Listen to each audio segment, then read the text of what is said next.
Hey guys, this is John. I hope you're all doing well. So, I've got something new and I think pretty exciting for you guys in the coming weeks. I've joined the Lone Wolf League on Chess. If you're unsure what that is, it's an 11 round individual Swiss league.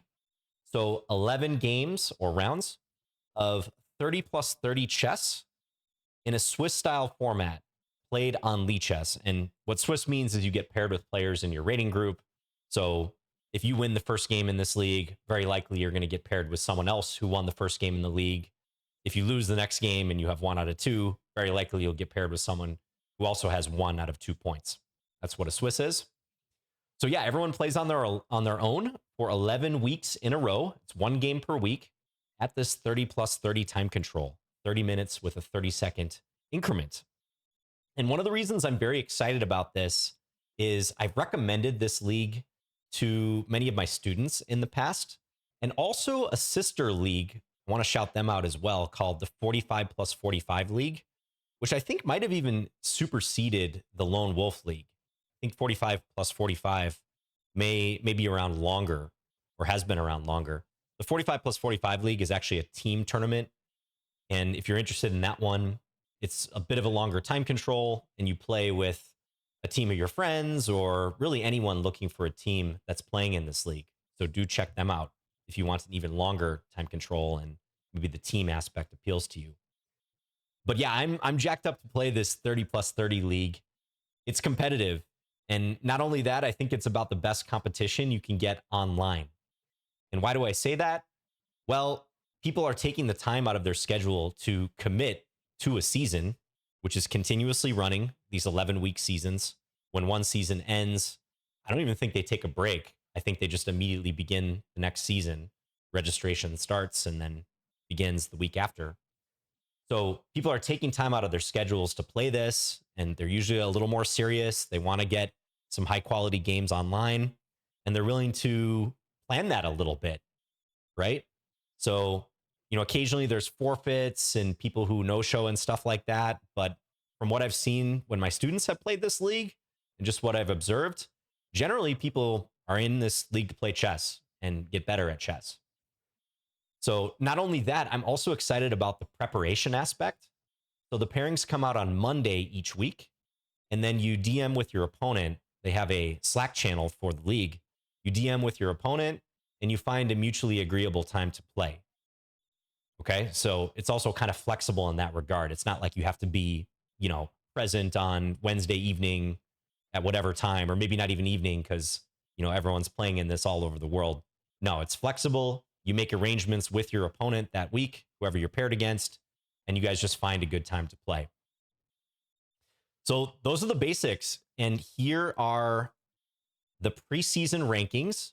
I think these ratings are not quite so accurate, but it's mostly what you can expect for this season. Here's me at number 2.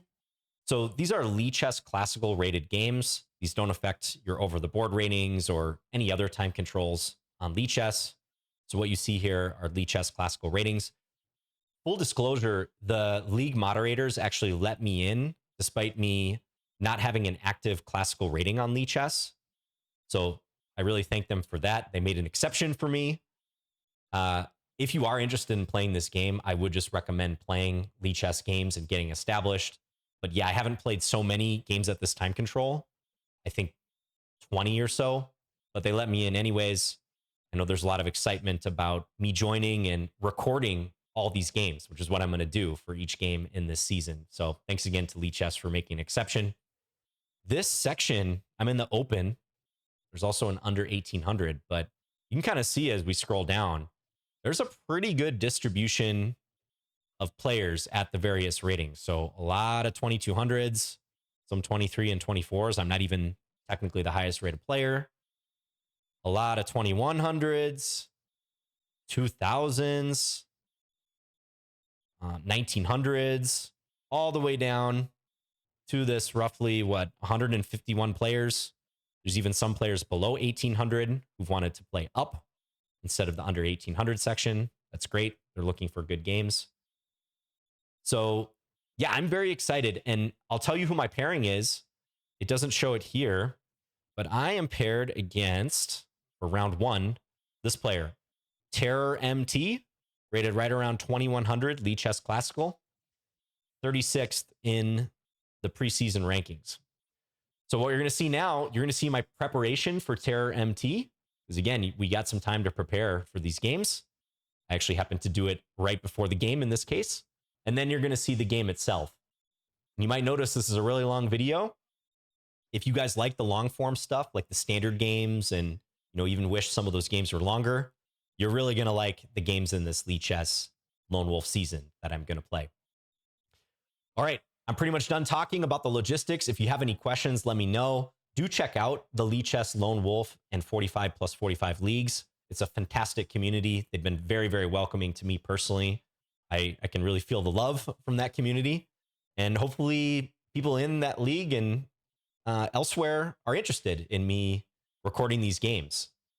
I think it'll be fun for everyone. So yeah, do check out the leagues. Oh, also shout out, there's some players who are streaming these games. And I'll link that too. I don't remember their names off the top of my head, but there's at least one or two streamers who have been consistently streaming games in these leagues. All right, enjoy, guys. Here's my preparation, followed by the game against Terror MT. Okay, so there's almost exactly 30 minutes until I play my game. This is my opponent for the week, Terror MT. Now, I have not looked at my opponent's games whatsoever prior to making this video. I wanted to make this authentic and see if you guys enjoyed this aspect of playing a game against someone who you're going to play. So we got this pairing on Monday, I believe. That's the day the pairings come out in the league. And we're playing this game on Saturday of the same week. So we've had several days in which theoretically we could look at each other's games. Everyone knows each other's profiles, of course, in the Lee Chess League. So what I'm going to do is I'm going to take a brief spin through this player's games, see if I can pick up on any tendencies. Are they an aggressive player, more of a strategic, patient player? Of course, I'm going to try to predict what might happen in the opening, because that's generally the purpose of preparation. But given that I'm looking at this player's profile 30 minutes before the game, I'm really going to try to resist doing too much in the opening. I'm leaning towards playing something kind of flexible. I do have the white pieces, so if I want to take the game into calmer waters, that'll be easy to do. That's the mood I woke up in today, too. I'm just sort of feeling very chill. I don't want to get into anything sharp if I can avoid it. That's generally my default as well. So, okay, so my opponent seems to have about a mid-1900s blitz rating, rapid and classical ratings, firmly in the 2000s. Possibly someone who's played this league before. They have a bunch of classical games. So let's just click into their games here. Because I have the white pieces, it's tempting just to immediately look at what they play as black. But I like, in general, just seeing how a person plays. So yeah, this is a game that they played as black. It's a blitz game. We do have to be aware of different time controls too. So this was a Grunfeld, it looks like, that Terror played. That may or may not be their main opening. I'm taking that with a grain of salt. Okay, I like White's position that White got here. Pretty mainline Grunfeld stuff, though. I think generally Black's not supposed to take this pawn on c3. I don't know if this in this exact position. But okay, so Grunfeld via the g6 move order on move 1. Let's see if that's actually a trend. Okay, Terror as White plays e4. Okay, that's interesting. I kind of like to see that because I was not planning on playing e4 myself. Yeah, there's another e4 game. Okay, what about this game? So this was a game played last week. It's a 30 plus 30. So this might have been in the previous season of the Lone Wolf League, which just concluded. The seasons continuously roll over. So this is interesting to me right off the bat because knight f3 is the main move that I play as White. And Terror faced that in this game against classical chess only. So how did Terror respond? Play g6. Okay. And this was a double fianchetto. Yeah, flexible type of line. Looks like white got an edge out of this one. I just like white's position here. Knight on e5. Black looks a little overextended. Black is not castled yet. Queen b3 hits b5, hits f7. Engine says it's equal, but whatever. Interesting. Okay, so I'm not going to look at this too closely, but if we want a flexible game, it's there. And also looking at the time management too. So both players played this pretty fast. That's another thing I'll pay attention to. You guys know my time management tends to be on the slower side sometimes, especially when streaming and explaining. Yeah, pretty fast game. I mean, Terror was lost with 3 or 4 minutes on their elapsed on their clock, notwithstanding the 30-second increment. Okay, so that's with knight f3, g6, g3. Normally, I would play d4 or c4 on move 2. Okay, another e4 game.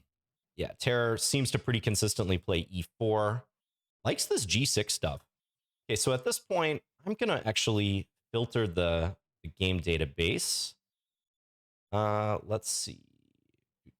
Do export games. I don't really want to export, though. How do I actually look at the games? Advanced search. This is what I want. Okay, so as black, I want Terror MT. Let's look at rapid and classical if I can. Let's start with classical.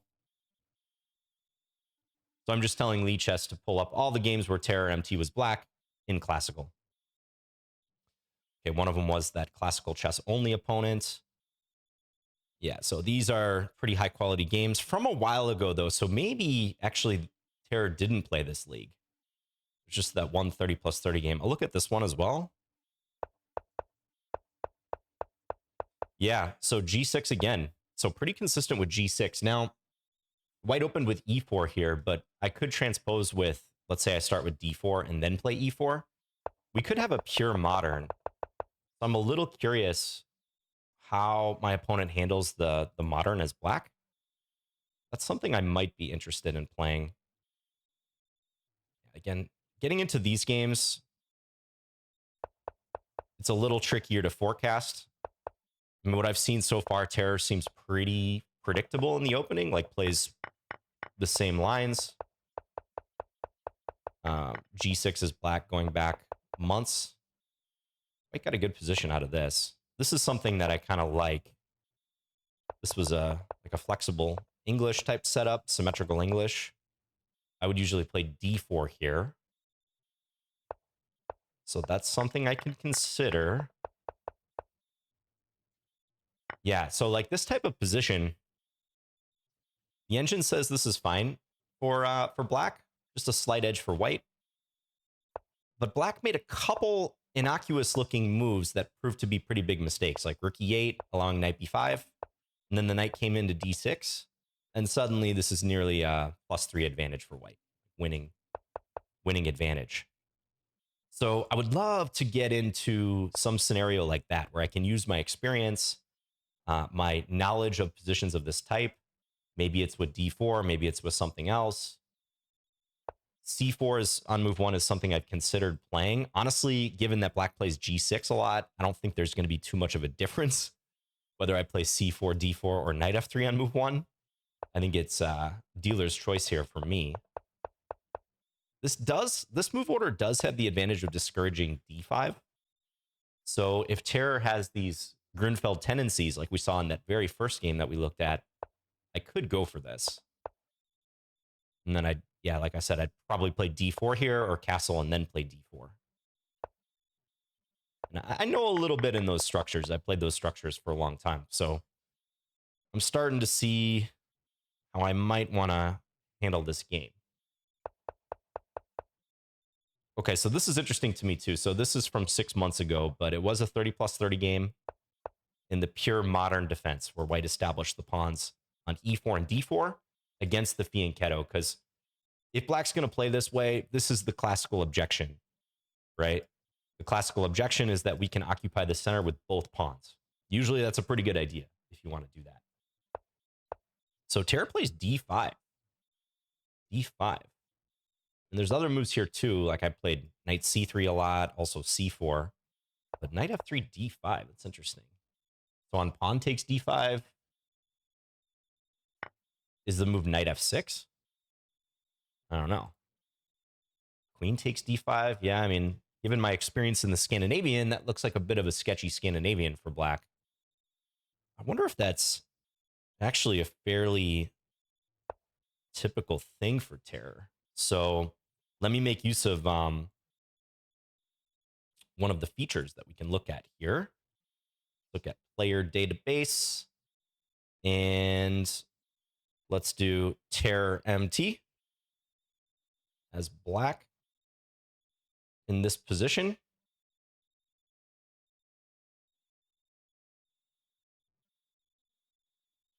Plays d6, d5, e6, c5. Okay, so a lot of different things. I mean, d6 would be much more standard. And these are picking up terror schemes, yeah. So you can use this Lichess database to filter out what you like. I mean, this is a pure Piertz defense. I don't have anything special cooked up my sleeve here. I thought that's an expression, cooked up my sleeve. Yeah, I don't have any special preparation from a position like this. I sometimes just play bishop e2. But it was interesting to me that he plays d5 from time to time. Okay, let's go back. I'm going to expand this search. I'm going to look at rapid games.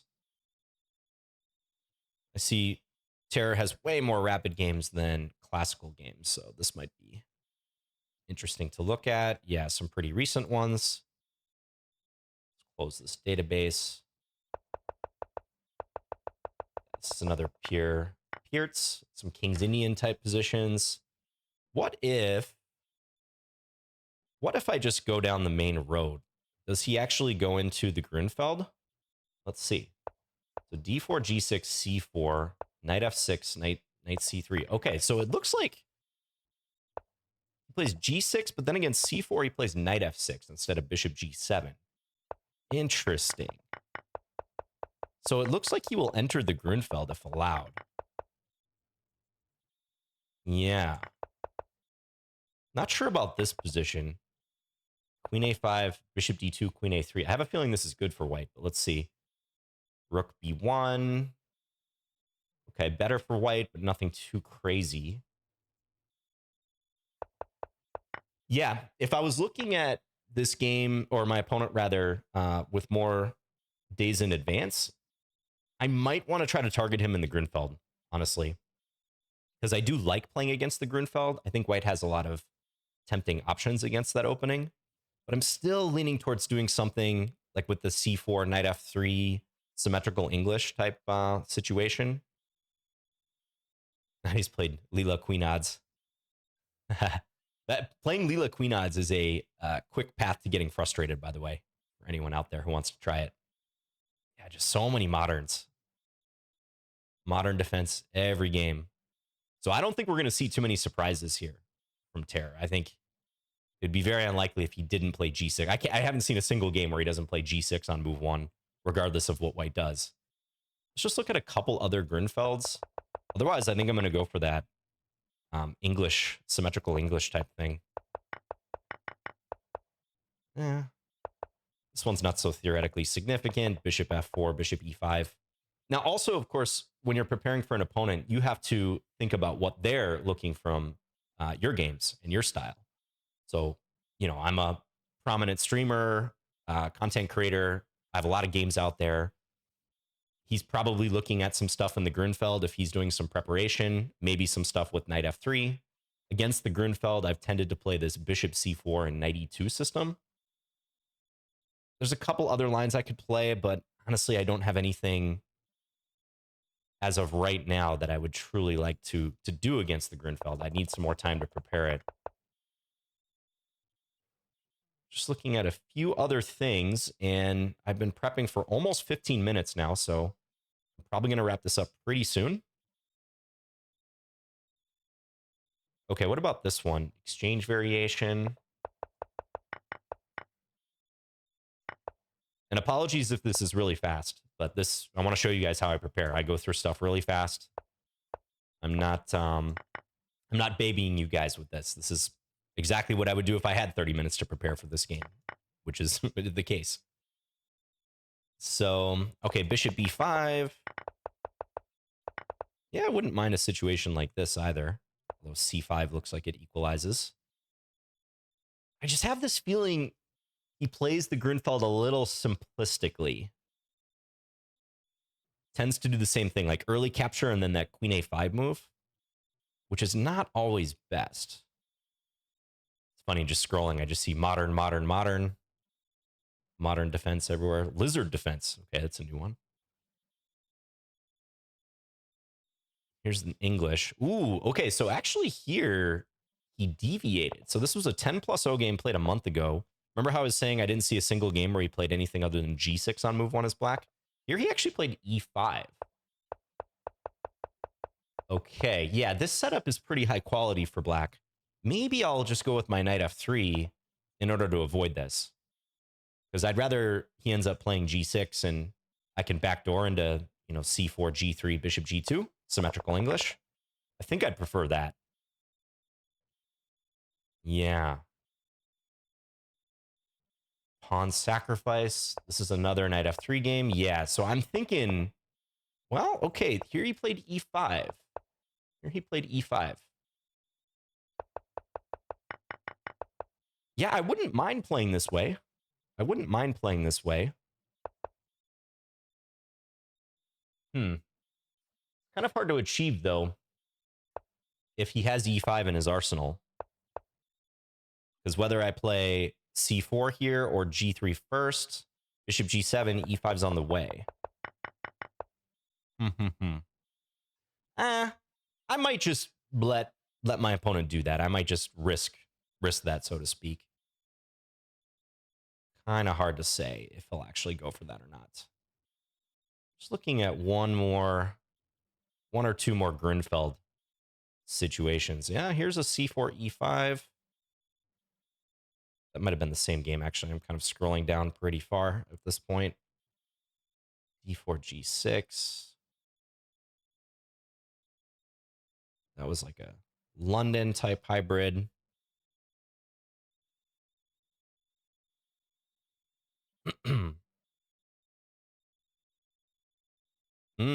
Here's a... Okay, now we're getting into games from 5 months ago. Here's a Queen's Indian type situation. Maybe what I'll do... So let's just look at this for a second. Let's say knight f3, g6, c4, bishop g7, knight c3. So I'm curious, for Terror MT, in this position is black. Yeah, it's picking up this e5 game. Really, that's the only instance, huh? Maybe my filters. No, that should be good. What about g3? Bishop g2.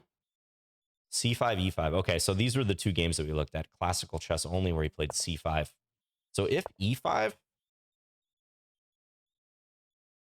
Yeah, let's say castles. Knight e7. And then we just kind of get a game to play. Wait, went e4. Okay, but this game's from 2017. That's a long time ago. Okay, I think what I'm going to do, I'm just going to stick to my usual stuff. c4, bishop g7, I'll play knight c3. And if he goes e5, I'm okay with playing something a little more quiet from here. I mean, White played h4 in this one game in the database, but I'd be fine with just g3, bishop g2, d3, castles, rook b1, b4, b5. Yeah, so that's what I'm going to do. I'm going to open with knight f3, probably play c4. I'm hoping he doesn't go for e5 after bishop g7, but it's not a disaster if my opponent does that. Okay. There's about 10 minutes till we play this game, so I'm going to wrap this up here. Hopefully this was a useful glimpse into my opening preparation. You can see it's a little all over the place, and when you have such limited time, you got to be practical.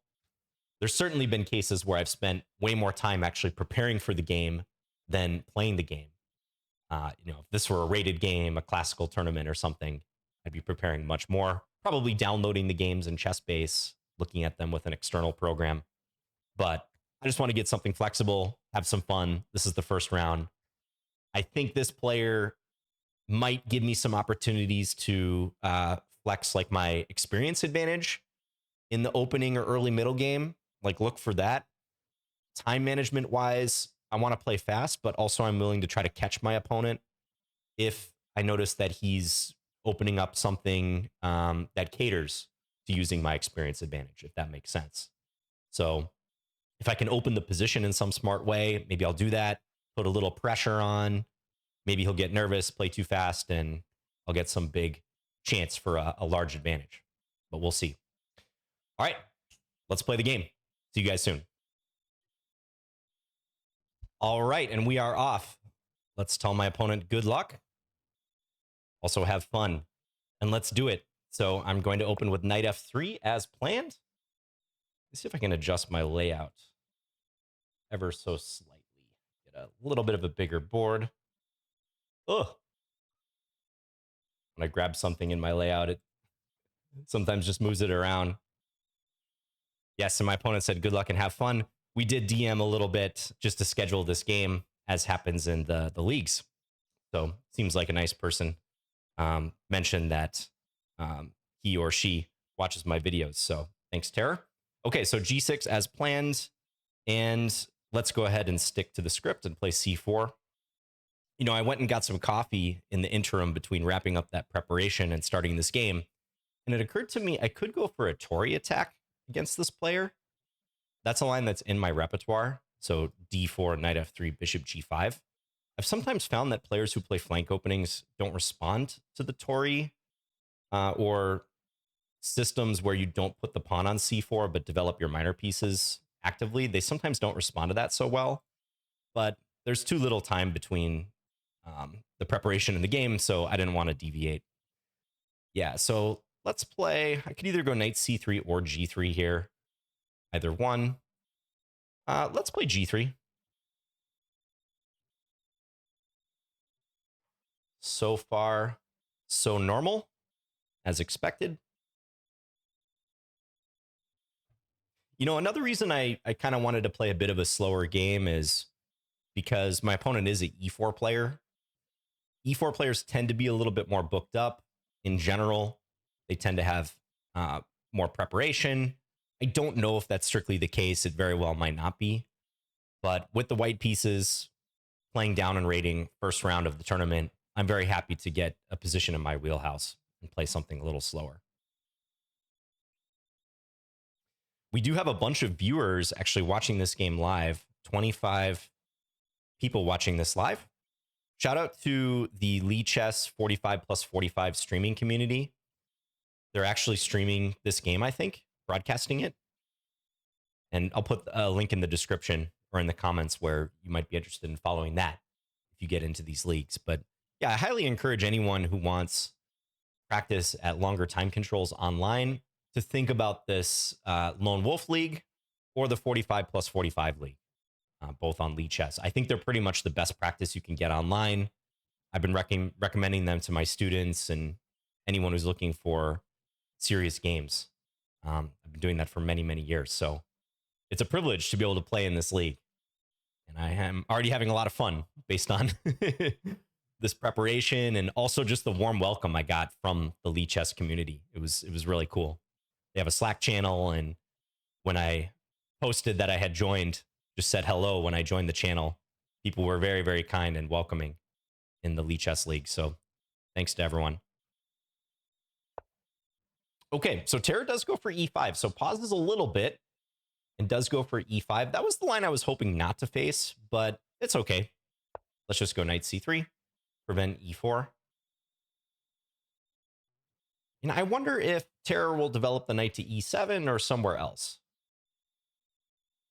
Because you can't play knight f6 anymore because you lose the pawn on e5. So I think either knight c6 or knight e7, maybe d6. Yeah, plays knight c6. Normal. Okay, let's go bishop g2.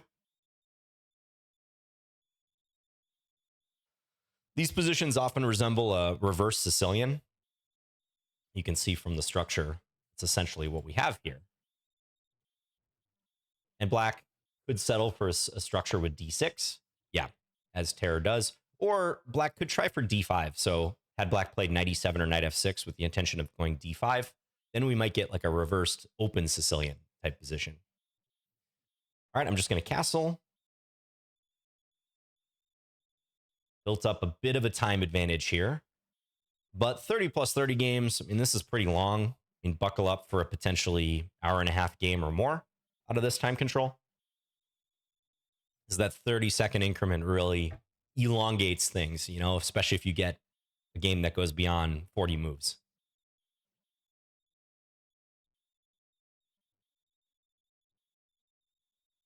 So often on the queen side, white is going for this rook b1, b4, b5 situation. So I probably will do that. I mean, I did see that one game in the database where Terror didn't seem to respond so well to e3 and d4, but that was a different scenario in that Terror had the pawn on c5 instead, not the pawn on e5. So I probably won't go for that. Okay, so he plays the knight to e7. Yeah, which leaves the f pawn flexible. So it makes a lot of sense. I'm thinking about just d3 castles rook b1 as planned. One thing with this knight on e7 is that it might jam black up a little more if I get b4, b5 in. Because had black played the knight to f6 or played to f5 and then knight f6, it's kind of handy to leave the e7 square open for the other knight. So that's a consideration. Thinking about d3. I mean, I don't think there's too many other moves I would consider here, so let's just go ahead and play it. I want to keep that time advantage if I can. Might not matter now, but it could matter down the line.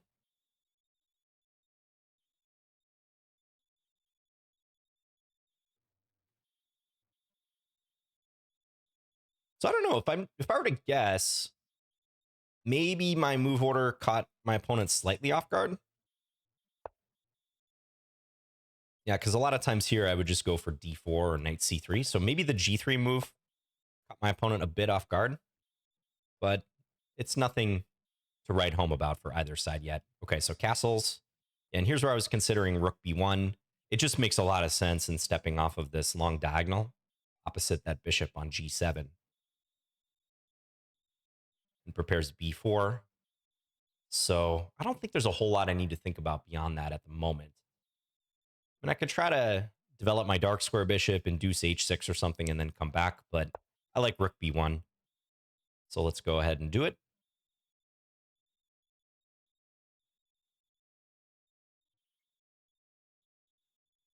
Maybe black will send the knight to f5. That's one way to free up the e7 square for the other knight. Also enhances the control over d4. But I can play e3 if I want to guard the d4 square. Knight f5 does block the f pawn. So black may not want to do that. One consideration here I should point out, so let's say black plays f5. b4 would then be a major blunder for me because I run into e4, attacking my knight on f3, but also opening up the bishop against the undefended knight on c3. So on f5, I'm likely going to want to defend this knight, probably with bishop d2, just to prepare the b4 move. Right? So be aware of that tactical motif. You don't want to run into that. Many players have.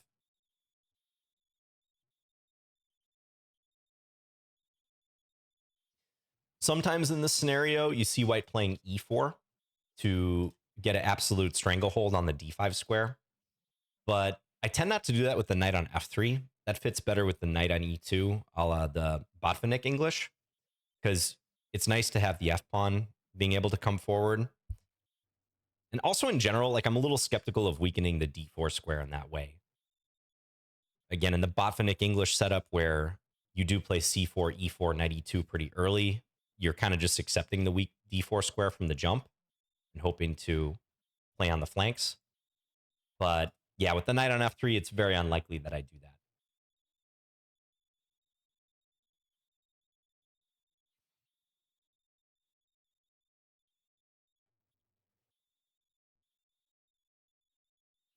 Well, this is probably going to be one of the longest videos that I've recorded in a while. I mean, who knows how this game will go, but likely we're looking at a long video here, especially with preparation time included. And please do give me feedback on this format. If you guys like this sort of thing, if you're into the preparation portion as well, and the long time control. Even though this is a 30 plus 30 game, and that's considered long online, this is a pretty short time control in the scheme of like serious chess. This would barely meet the criteria for a rated game with national ratings. So I know under US Chess Federation rating laws, this barely meets the criteria for a rated game for standard rating. Otherwise, it would be rated rapid. Okay, an A5, so black clearly trying to prevent the B4 idea. I can just reload here with A3. Probably not much else I would consider. So I'm going to do that. And I'm going to play it quickly because if black was pausing for a while on A5, I think they're going to think here as well. Like I wouldn't doubt if Terror spends another couple of minutes considering their game plan because, yeah, A5 just temporarily prevents B4. Now B4 is back on. And it's hard to know like whether black getting the A file matters much, who that benefits. I mean, it's a nice file. If I play B4 and we get a trade, it's a nice file for black. But at the same time, my pawns are pointing to the queen side. And that is the area of the board where I'm clearly going to try to play. So does black want to open the position up over there? It's tough to say. I played both sides of this type of position, and it's still tough to say. So I'm happy to let black ponder that rather than myself. I'm really curious if Terror is going to go for F5 or not.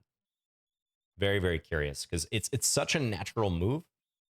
But I don't know. I somehow feel like that move fits better when black has played F5 first and then knight F6 behind it.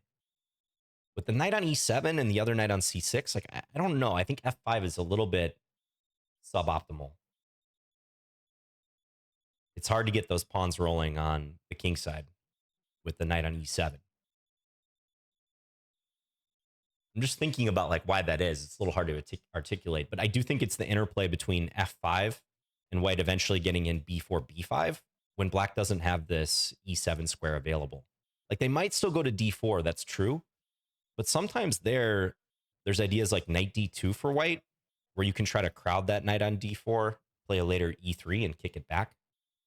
There's situations where if black has played bishop E6, for instance, that knight just might end up being trapped. Yeah, so Terror actually plays knight F5. This is something I alluded to a few moves ago. And he does go for it. So now I believe I could play B4 no problem. But that is by no means the only move. And I can play B4 because on the trade or E4 right away, without the trade, I can play knight takes E4, right? Without the black pawn on F5, there's no problem there. So B4 is, of course, the move that comes to mind. But you know what? I'm looking at bishop G5 as well. I kind of like the idea of inserting bishop G5 right now because it gains a tempo on the black queen. Maybe I can get Terror to think about whether it's worth throwing an F6 or not to block. And then I can withdraw the bishop to D2. That helps me coordinate a little more, and it blocks the dark square bishop for black. Okay, that's one thing that looks very appealing to me, is that it blocks that dark square bishop. So, I mean, B4 is the default move. If I toss that move out there right now, nobody watching would probably think twice about it. But I'm kind of thinking along the lines of bishop G5. And if bishop F6, like I'm probably happy to trade and play knight D5 or B4 first and work up to knight D5. I could even consider bishop G5, bishop F6, bishop D2. And that bishop can be misplaced in the event of a future knight D5. So yeah, let's go ahead and play bishop G5. Let's question black's setup here, whether he really wants to play F6 or not.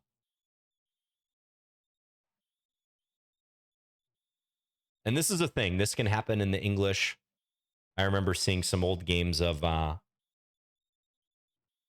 Seirawan, one of everyone's favorite commentators. I think Yasser had a lot of games. He was a big English player. I remember a lot of games back in like the 80s where he did this sort of thing: bishop g5, induce f6, and then come back to bishop d2.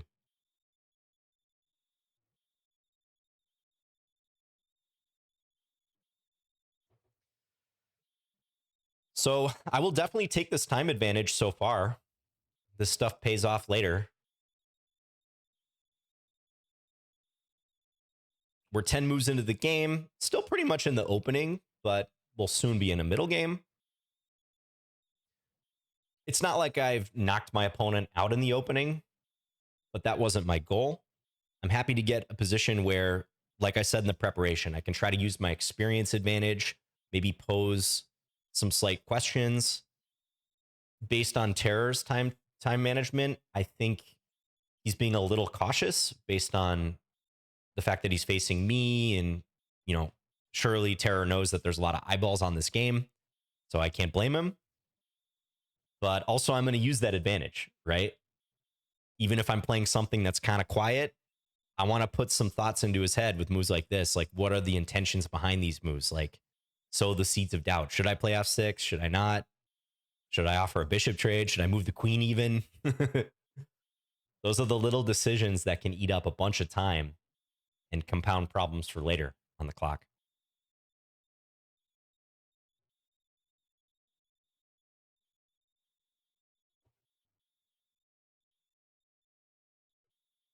So I do think black will ultimately play f6, in which case I'll play bishop d2. But if I induce f6 with this knight on f5, that does just look kind of awkward for black, right? I mean, to unwind that, probably black's going to try to jump into d4 at some point, look for a knight trade. But I might even just straight up deny that. I might play this knight e1 move and try to cramp black, and then maybe kick the knight back with e3 later. I can recycle this knight through c2. I've still got b4 on tap, which is going to be more appealing when black's bishop is kind of buried on g7. So I don't know. This could be nothing. The engine might just say this is all totally fine for black, but I just like the way this game is trending right now from a slight strategic angle and also, of course, on the clock.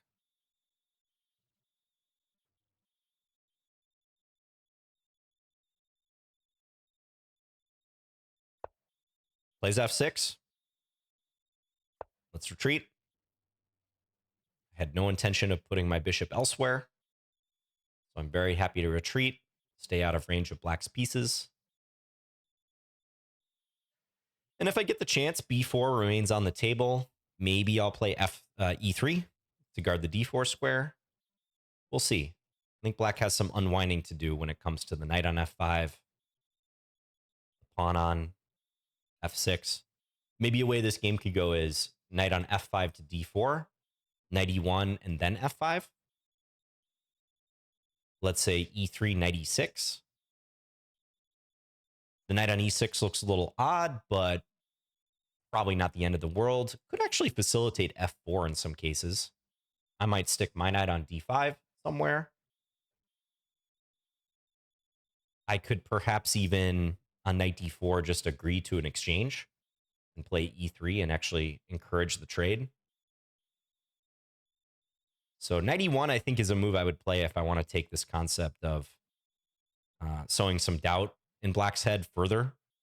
It is a motif, like just avoiding trades and trying to gear up for e3, but I don't have to play that way either.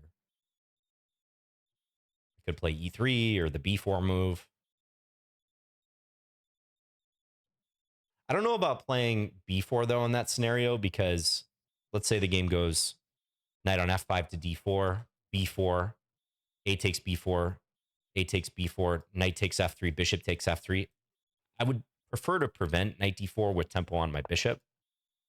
Okay, and Terra plays the other knight at d4.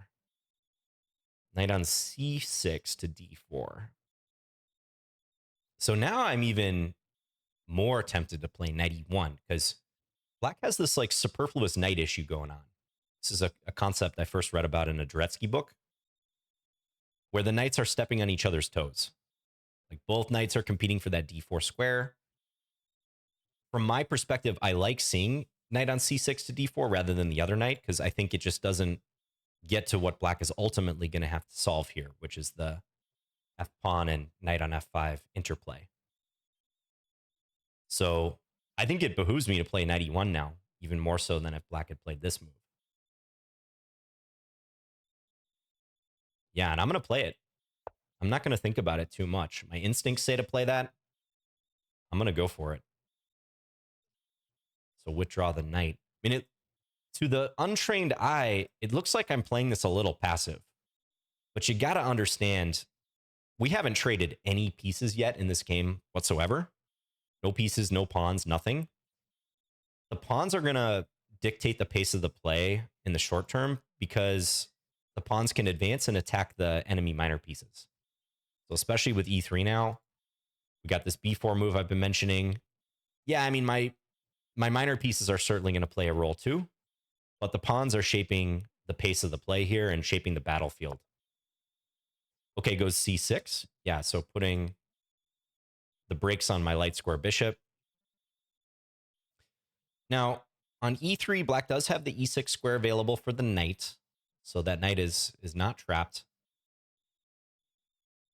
But just to highlight the interplay thing again, so let's say I ignore this knight on d4 and I just play b4, and we get a trade even. It's a little irritating for black that they can't play bishop e6, because then e3 will trap this knight in the middle of the board.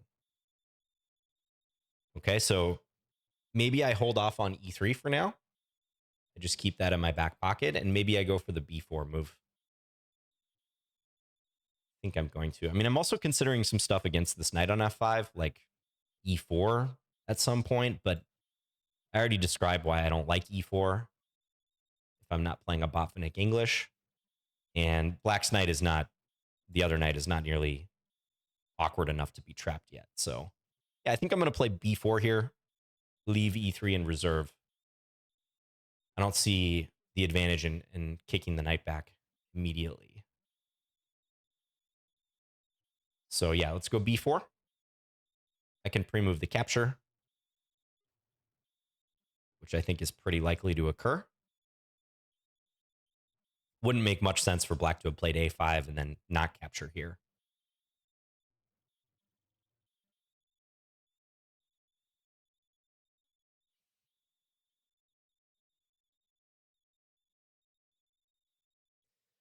And then what do I think Terror will do at that point? Maybe he'll voluntarily play knight e6. Maybe he'll play a queen move.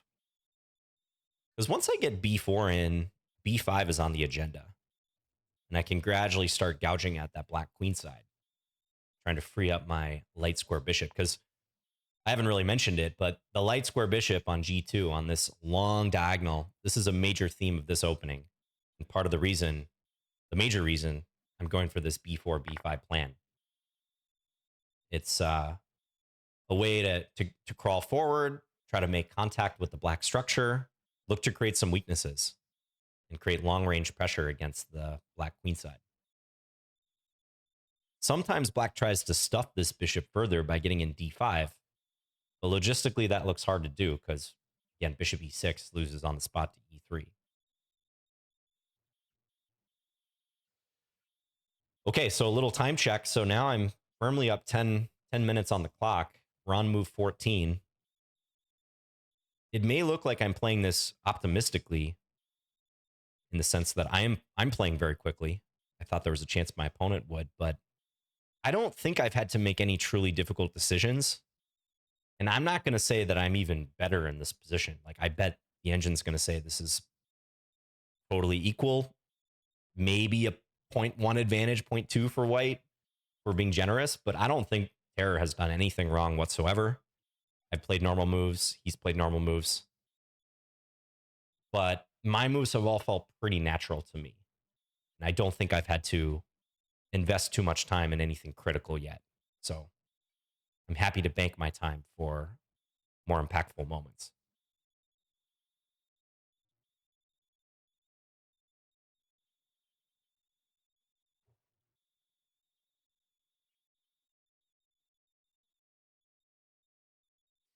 Yeah, so just thinking about the possibilities, I don't think black can really do much with the A file.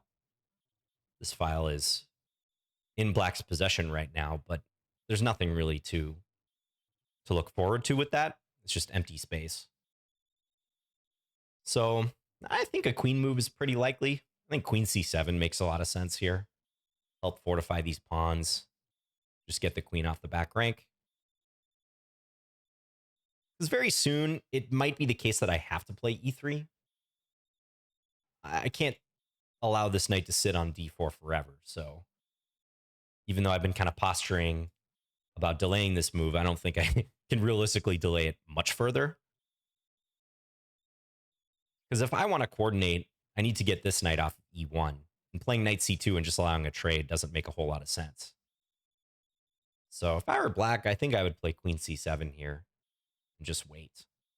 I might play b5 at that point. Okay, he plays bishop d7. That also kind of tracks. Similar, just helps connect things. All right, so do I play e3 or do I go ahead and play b5? Those are my candidate moves. There's not too many other moves I would consider, and I feel like I've uttered that at several points already in this game. b5 seems a little simplistic. I don't want to rush that move, so I'm leaning towards e3, knight e6, knight c2, and looking to coordinate. Looking to further coordinate.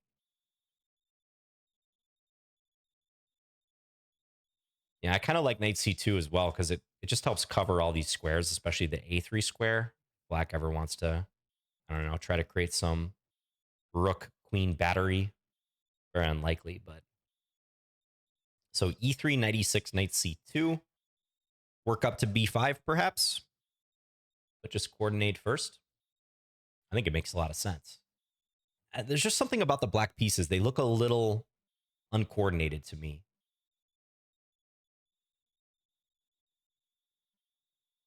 But a lot remains to be seen. Yeah, so let's play e3. This gives black an easy decision. There's no move other than knight e6. That makes sense. The knight only has one square. And let's go knight c2. Further coordinate. Now, one reason to hold off on b5 for me is with this knight on e6, black might be looking to pivot the knight to c5 to attack d3. Although now, I actually see I might be able to meet that with knight b4. We got some dueling knights going on here. Knight b4, help defend the d3 pawn. Also apply pressure to b5. That looks kind of nice. So let's say queen c7, b5, knight c5.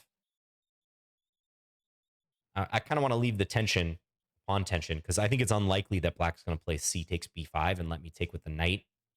That would isolate their pawn on b7. So black's going to try to maintain this mini structure. Pawns on b7 and c6. So just hypothetical line. Queen c7, b5, knight c5, knight b4. I think I'd probably look to move the kingside rook if I were black at that point. Like maybe rook f to c8. Further fortify the pawn on c6. But there's just this little positive tension with my pawn on b5 attacking black's pawn on c6 that makes this pleasant for me. I don't know if I can do much with it, but I like the direction this is going. And a big difference in the respective plans here is that I can create this positive tension with b5, whereas black hasn't really managed to do much with their e and their f pawns in terms of tension, right? Like e4 is not remotely a consideration. Without that black pawn on f5 to complement the e pawn, there's not much black can do on the king side, which is the side of the board that black's pawns were pointing. So maybe Terror will think about belatedly trying to undo this web of, slight piece miscoordination with like knight e7, f5 someday. Plays queen b6.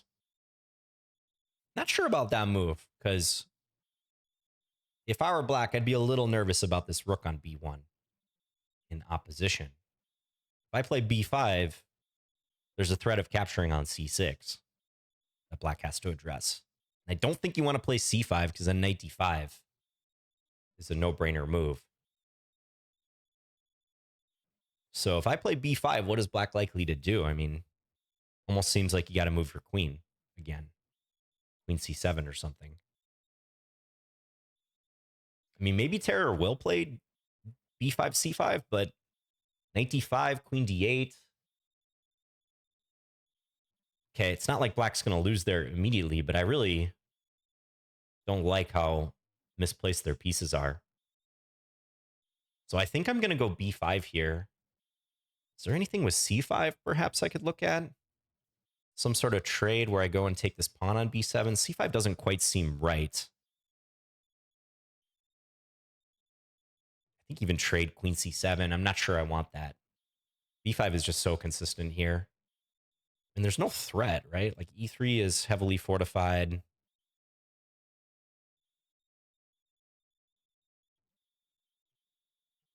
And I'm also looking at ways I can maybe poke this knight at the right time, like even a g4 type move.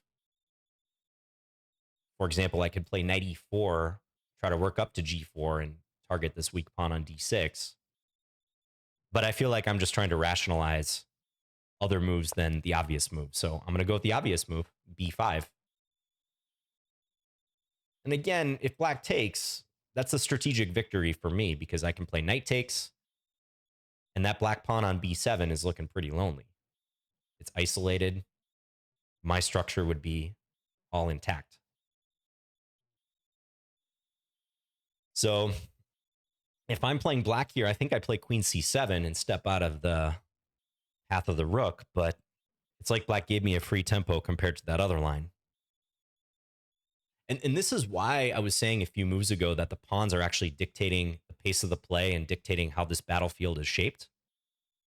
Black's queen, even though the queen is the most powerful piece on the chessboard, it can easily get kicked around in a situation like this, right? Because there's no direct clash of forces. There's a direct clash of pawns, but that's very minor. And a queen's going to have to give way when there's threats from lower value pieces. So it's not the type of position where you want your queen trying to do too much. There's too much flexibility with white's oncoming pawns, and likely your queen is just going to get in the way. Yeah, and black does play queen c7, probably smart. Okay. So even though I felt pretty good so far, it's hard to say if this ultimately translates to much of a pure edge. So knight b4 suggests itself to threaten on d5, but black can play knight e7 in knight e7 and just kind of hunker down. So are there other things I would consider here? Knight b4, knight e7. I'm going to try to pull on that string a little bit, but I don't really see what my next move is after that. Maybe just a queen move or something, but that doesn't look too inspiring. What else could I do? Rook a1 makes some sense. Rook a1 if I want to start fighting for the a file. Because if there's a trade, I take with my queen. Maybe I could play knight b4, knight e7, and then rook a1. Not sure what my follow-up, though, is to that. So I could play knight b4 quickly, but I'm going to assume that black's going to play knight e7. So I'm trying to think of what my follow-up to that would be. I don't see any exchange series where I can create much more meaningful pressure. I mean, by the way, knight b4, it's not even forced that black plays knight e7. I'm not actually threatening to take on c6, but it seems pretty natural for black. I do think knight b4 makes a lot of sense. b6, by the way, I should mention this move. Yeah, it hits the queen, but it takes off all the pressure against this little structure that black has. So I'm kind of hesitant to do it. Probably getting my queen and kingside rook into the battle soon is going to be the thing. So is it enough to just do something like, I don't know, knight b4, knight e7, queen c2? There is some potential issue with a capture on b5. I'd have to weigh that. But I think I could get away with that because if black captures on b5, I could play knight d5, like knight b to d5, and then knight takes d5, other knight takes on d5, hits the queen. That could very well spell trouble for black if they get too ambitious, like keeping their queen on c6 or c8 is going to run into knight e7. So let's say this line tentatively. Knight b4, knight e7, queen c2. If c takes b5, I'm playing knight on b4 to d5. Knight takes. Queen c5, there's bishop b4. So let's say queen d8. I think then I take on b5. That looks fine. Yeah, I'm going to go knight b4. This move looks very natural. I don't see a whole lot of reason to keep that knight on c2. And I think this is going to help me coordinate in some way, especially getting the queen to c2 or b3 sooner or later.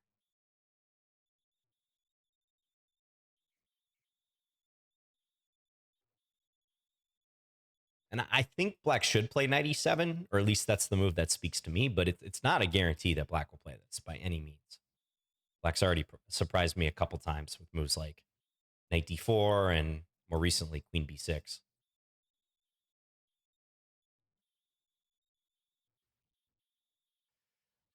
Okay, so I've kept this 10-minute advantage. I mean, this is getting to a scenario where if black gets under 10, closing in on 5 minutes, that 30-second increment gets eaten up real quick in a tense game. Let me tell you. So I'm happy with the way that this has been going on the clock. Black does play knight e7. So queen c2. Am I liking that? Don't see a reason to take yet. Just don't want to release this tension if I don't have to. I still think the tension favors me. Yeah, let's play queen c2 as planned. This introduces alignment issues down the c file for both of us. And that's why I was spending time on c takes b5 here. I mean, on c takes b5, I could just take back with the c pawn, by the way, because bishop takes b5 wouldn't work because my knight on b4 defends the queen. And I'm going to c2 rather than b3 because I want to stay out of range of that knight on c5.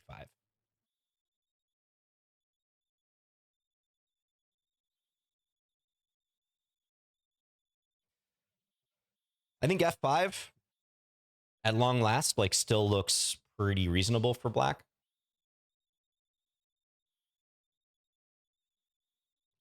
I think this is the type of move that sooner or later you're going to want to play. And in the absence of a direct threat, this might be the time to do it for black. Now, whether I have to worry about f4 is hard to say.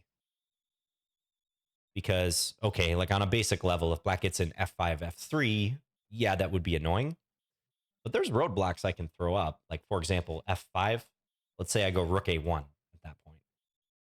And then black plays f4. I could exchange rooks and deflect that rook from the king side so that f3 isn't a threat anymore. That's just one way I could diffuse this if I want. I could sometimes meet f5 with f4 myself. That is a thing that happens in the English. And you get this distinctive structure like f3, f4, e3, d3, c4. This, this semicircle, this grin structure. But that looks a little misplaced here for some reason. Maybe because black could think about g5. I don't know. It looks a little loose. I think I'd prefer to keep my pawn on f2.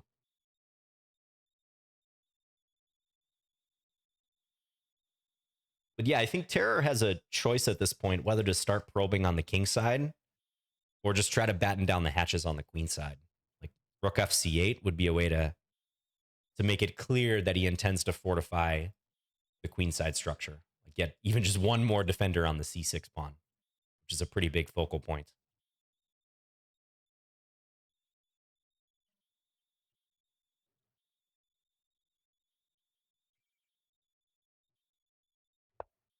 Plays f5. Okay. Yeah, probably correct. Okay, so rook a1 does come to mind. It might be time to dispute the file.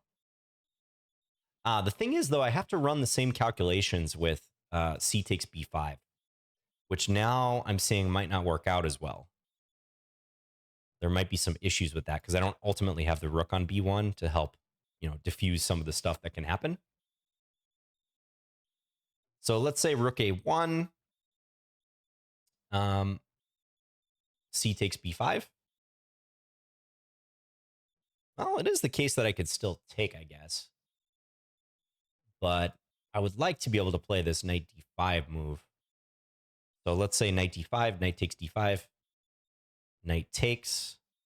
It's the queen, queen d8. Maybe I can take, and there's issues even at the end of the sequence. Yeah, I think that probably works out well for me.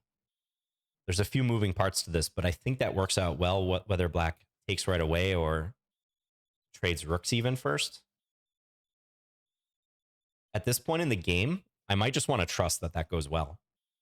Because I do think I want to have some rook versus rook ideas in mind if black goes for this f4 thing. And my rook on f1 is a little superfluous. I was talking about the superfluous knights earlier for black, how they were stepping on each other's toes. It's hard to say how my rook on f1 is going to participate. I mean, I could send it to c1, but that seems a little vague. So I think I'd rather trade a pair of rooks first.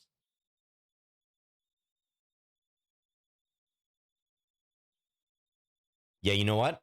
I'm going to play rook a1. I am stepping into this diagonal with the bishop, but I don't really see how black exploits that. And I think c takes b5 shouldn't really work out in the various forms, but I must admit, I haven't totally crunched the numbers. I'm kind of just going on my feel. Like, I believe that white should have enough compensation activity-wise there. It looks like an ill-advised pawn grab for black, giving me the d5 square. Okay, and black takes right away. So I wonder if Terror is going to go for it on the king side. He is. Okay. Gonna go for it. All right, so now this is getting sharp. Because he's prioritized keeping the rook here. Wants to go for something with f3, but now I have the a file. So if I want, I can start thinking about stuff like rook a7 and trying to threaten to capture on c6. Looks very interesting. I could also try to do something in the center. This is interesting. What if I were to play e takes f4, and then on e takes f4 actually play rook e1? Rook e1, and maybe try to get bishop h3 going somehow. There's knight f5. Not sure I like that. Knight f5 could be an issue. So rook a7 comes to mind here. Definitely. Because that opens up capture on c6 as a possibility using this pin. But I'd have to work out some things, like what happens if black plays f3? What happens if... Well, f3 I probably take. That's probably going to work out well for me, actually. What happens if black plays queen b8 or queen b6 to attack the rook? Like, I might actually end up just taking anyways on c6, stack the exchange. Maybe I play queen a4, although there's knight c5. This is probably a good moment for me to use my time. I've already used a couple minutes, but we're starting to get into critical territory now. So rook a7. I mean, do I... Also, there's a question, do I care about the exchanges on e3? Maybe black will just take and play like queen b6 or something. Something pretty straightforward.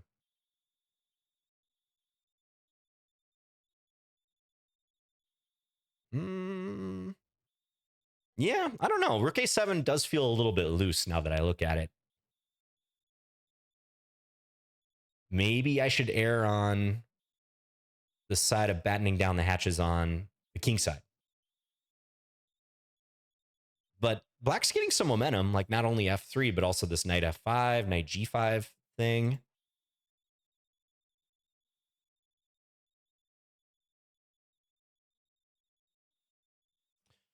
Rook a7, we get a trade on e3. Let's just say I do that. And then queen b6. Queen b6 is the move I'm a little concerned about. Because I can take on c6 and dare black to play this position, but I'm not too sure how that turns out. Like, I probably have compensation there, but I'm not. With the open f file, actually, queen a1, maybe not. That might not be the way to go. What about if I just trade on c6 and try to open the queen side, like maybe c5 even at that point? Oh no, c5, there's knight takes c5. Scratch that. Yeah, will I have to do something more temporizing here? Like, let's say take on c6. I mean, there's knight a6. Feels like a bit of the wrong direction, though. Not clear what my knight is doing on that square. And taking on c6 goes against what I would prefer to do with keeping the tension for so long, right? That's the thing. And I don't really want to touch my pawns on the king side. I was briefly thinking about this e takes f4 thing, but I've kind of discarded it because I don't like how knight f5 looks at the end. I think giving up that d4 square is too big of a price to pay. So probably not going to go for that. Yeah, without rook a7, not really liking my position too much. I mean, it's probably still fine, but rook a7 would be the consistent thing to do here. And I'm just sensing it's a little too risky, actually. Because of this trade on e3 and then queen b6 thing. Queen b6 is an annoying move. As opposed to earlier when I was happy to see queen b6. So I still got some time to work with, plenty of time. But position-wise, not so happy anymore. I mean, f3 in the short term, I think is fine. Like, I can just play like bishop f1 against that. Looks passive, but I'm not sure black actually wants to close that side of the board.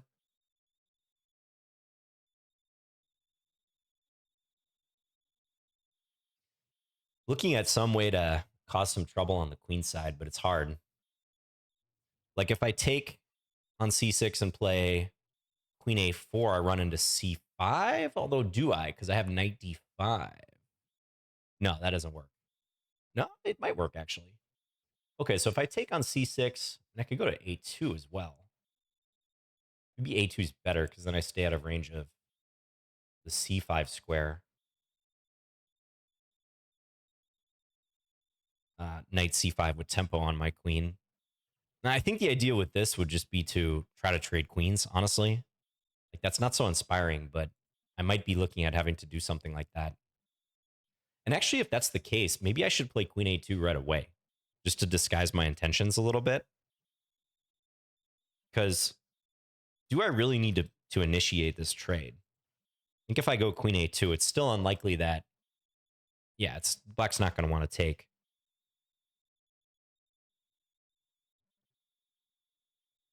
But also, what about the f3 move on queen a2?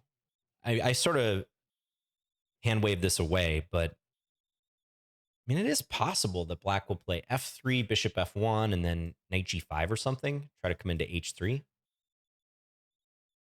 But I think I'm willing to allow that. Yeah, I'm leaning towards queen a2 here, guys. Queen a2, because I think a queen trade would be in my best interest at this point. With rook a7 not really working out. Yeah, I'm going to play it. I feel like I could think longer here, but I haven't come up with anything super appealing.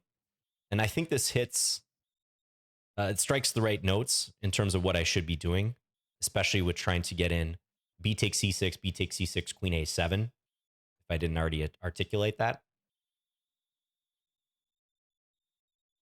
Also lines up with the king on the a2 g8 diagonal. Line up with that black king.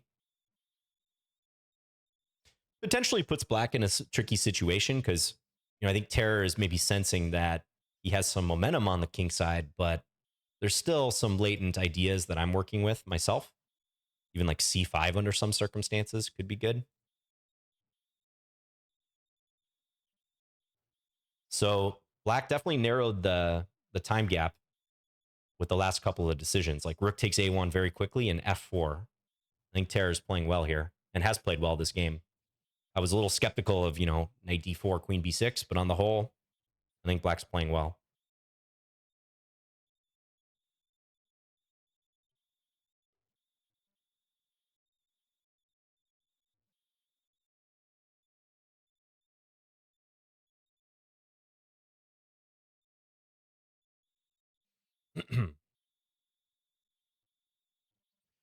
Yeah, and we're coming up on an hour elapsed in this game. I guess about 50, 51 minutes right now. I love this. This is great, guys. I have not been super active with competitive chess in recent years. And I played my last classical tournament in 2019, which is hard for me to believe, but I've only been playing like blitz and rapid events over the board since then. And even then, like pretty sparingly, a few times per year.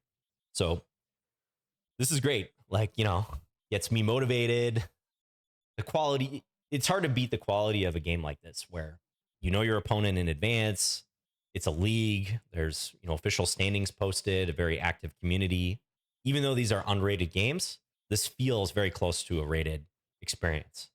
I can confidently say that having played just half a game in this league so far. So again, if you're looking for practice, highly recommend joining this league. It's completely free, by the way.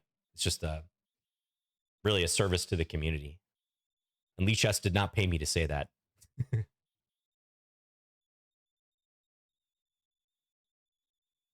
Yeah, I'm satisfied with this queen a2 move. I think it just creates some potential doubts for black as to what to do, like balancing attack and defense.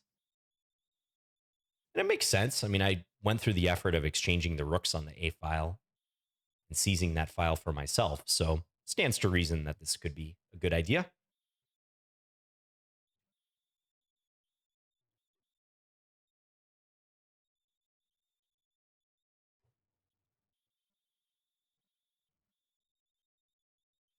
I'm really not sure myself what black should do here. I mean, f3 suggests itself, but I really don't know. After bishop f1, you're trading.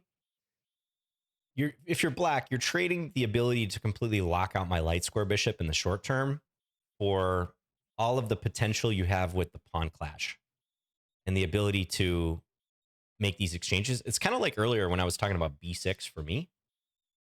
Like, yeah, it would have gained a tempo on the queen, but it feels like a letdown when I have all this pressure brewing on c6.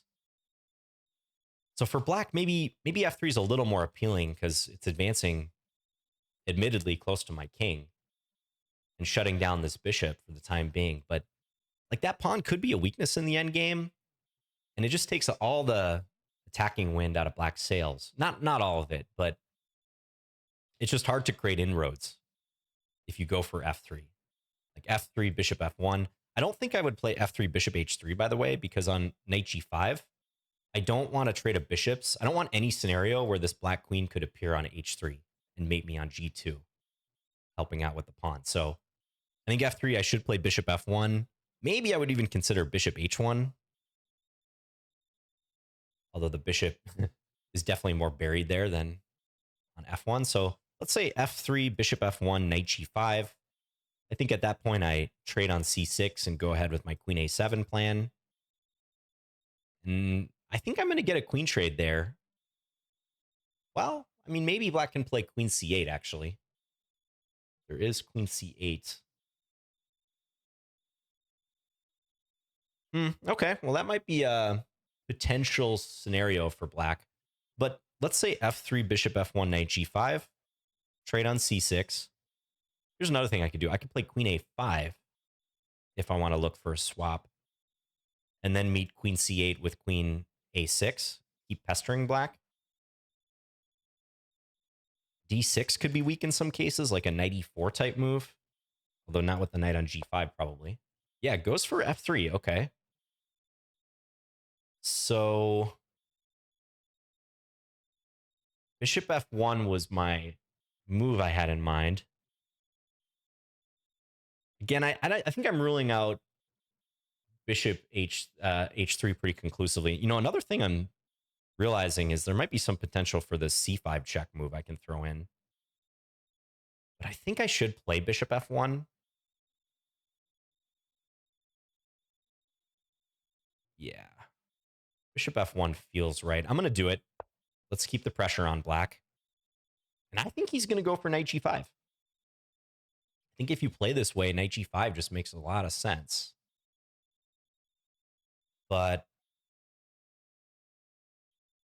yeah, I wonder if there is something with c5 check at some point. I guess black can play bishop e6, but I have some trade potential. Like having this queen on a2 is handy. Not only for the reasons of trading and invading, but also some latent discovery potential. But knight g5, I think, is the critical thing here. I think if you're black, yeah, and black does go for knight g5. Okay, so basic scenario. If I trade on c6 and then play queen a7, whoops, take, queen a7. I think queen c8 is the critical move there. Queen to c8. With the eventual goal of knight h3, getting me to trade, and then like working the queen into h3. But can black actually pull that off, guys? Because there's a potential issue with the hanging knight on e7. Hold up. So b takes c6, b takes c6, queen a7, queen c8. Let's say I play h4 at that point. Pawn h4.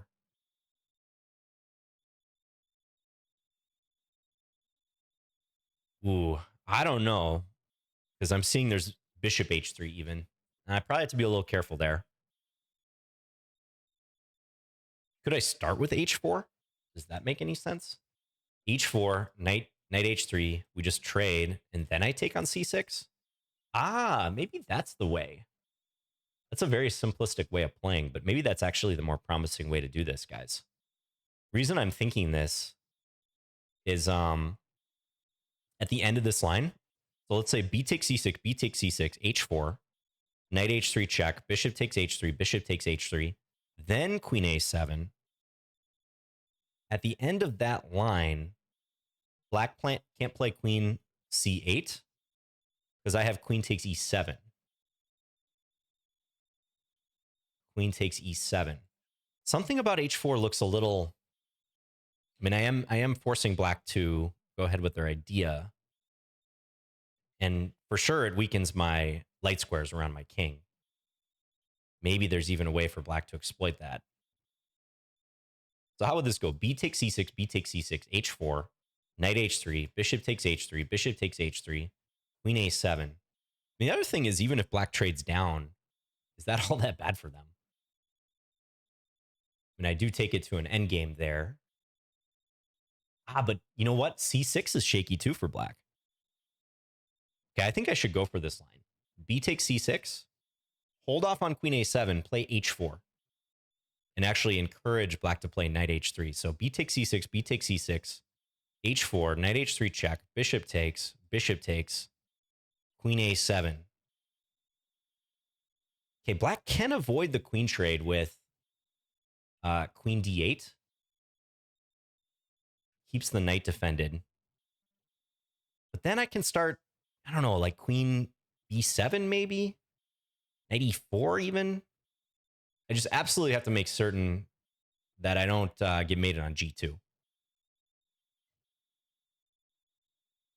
So I'm leaning towards doing this. The whole c5 thing, I'm not sure. maybe if I calculated more, I could find some iteration where that's helpful. But I'm not really seeing how c5, d5 helps me, or there's also bishop e6. So I think that's what we're looking at here. B takes c6, B takes c6, h4. Let's run through that one more time. B takes c6, B takes c6, h4, knight h3 check, bishop takes h3, bishop takes h3, queen a7. I mean, black could just play rook c8 at that point, honestly. But then I can trade queens. I feel like I shouldn't lose that situation.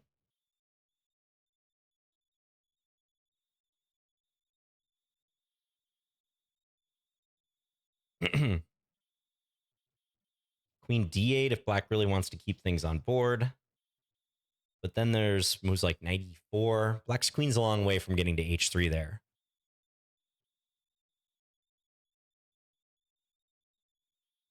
Okay, I think I'm going to do it. Let's take.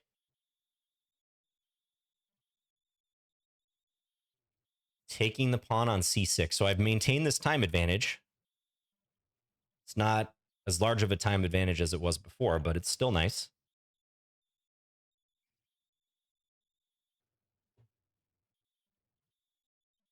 B takes c6, B takes c6, h4. I mean, it feels wrong to play a move on the side of the board where I'm getting attacked. A pawn move, that is. But weirdly, I think it's actually nice to clarify this situation because of that queen a7 thing at the end. And I want to rule out queen c8.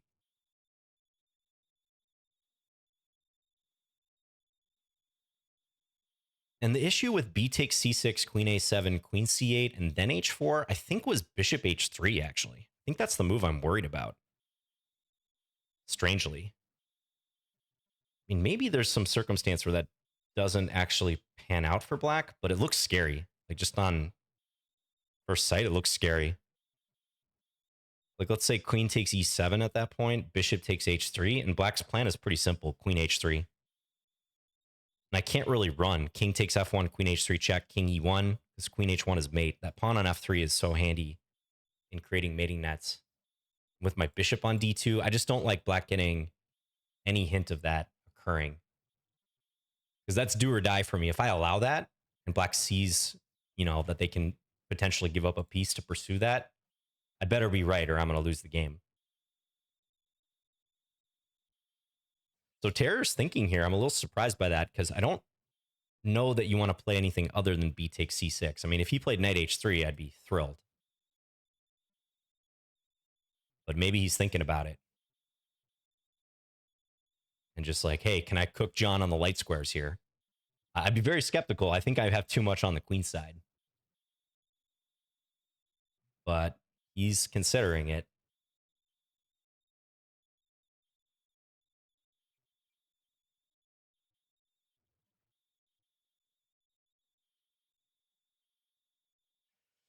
So b takes c6. The plan is still h4. There's other moves I could play, actually, now that I think about it, to encourage knight h3. Like, what about b takes c6, e4 even? Hit the knight. That's a move that previously I wasn't really keen to play, but I could think about that. Still looks kind of wrong, though. Like, there's even knight e6, like trying to pivot back. Okay, I'm not going to get mated there, but I still don't like weakening that d4 square.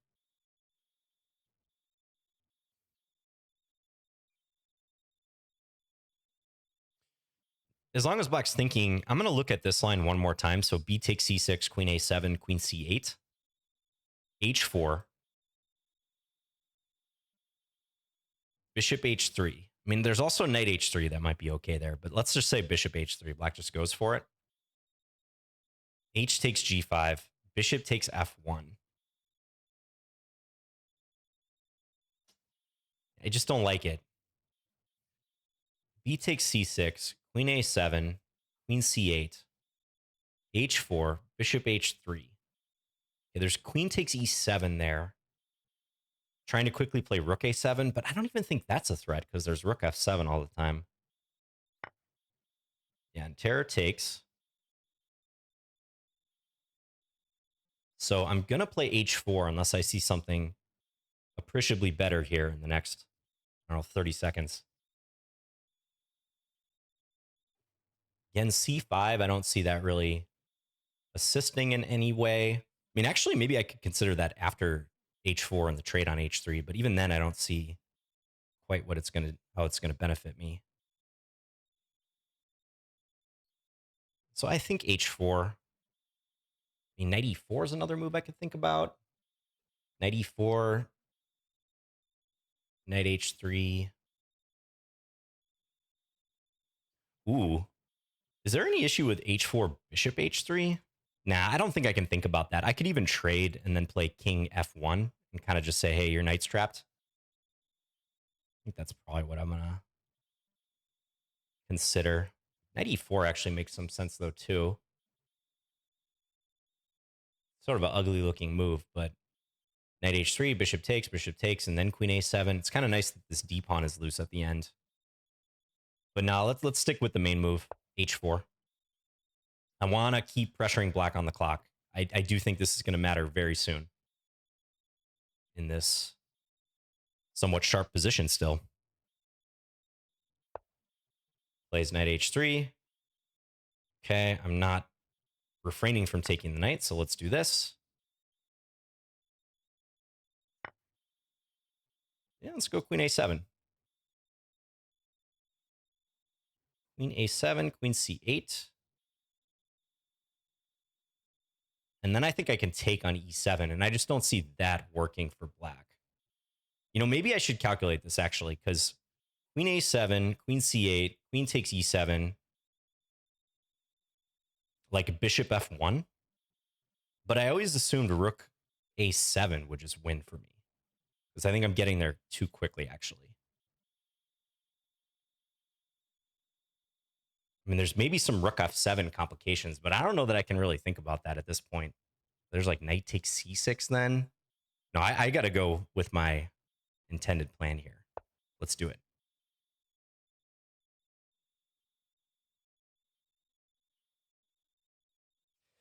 I mean, I haven't really even assessed how this endgame looks. I just felt like with the softness of c6 and d6 and the pressure on the knight, like I should at least be okay. But it's not a given that I'm better in this endgame by any means. Maybe black can keep this together. And I got to watch my back rank.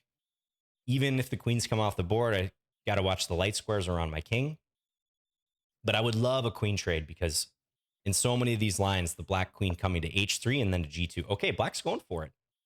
I mean, we're going to find out here if this is good because I thought taking was good. Oh. Hold up. Maybe I'm missing something. Bishop f6. Take bishop f6.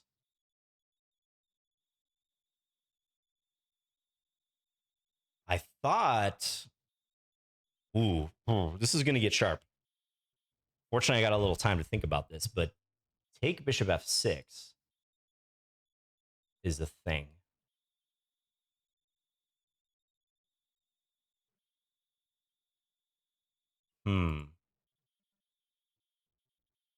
Let's say take on e7, bishop f6, queen takes d6. But then there's that bishop f1 move.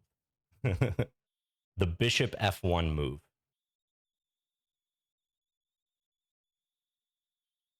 So queen takes e7, bishop f6, queen takes d6, bishop f1.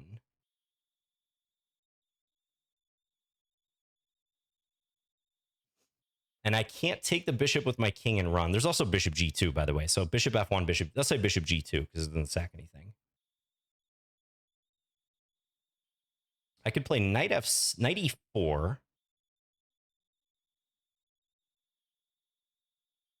Queen takes c6 doesn't help, does it? Not sure.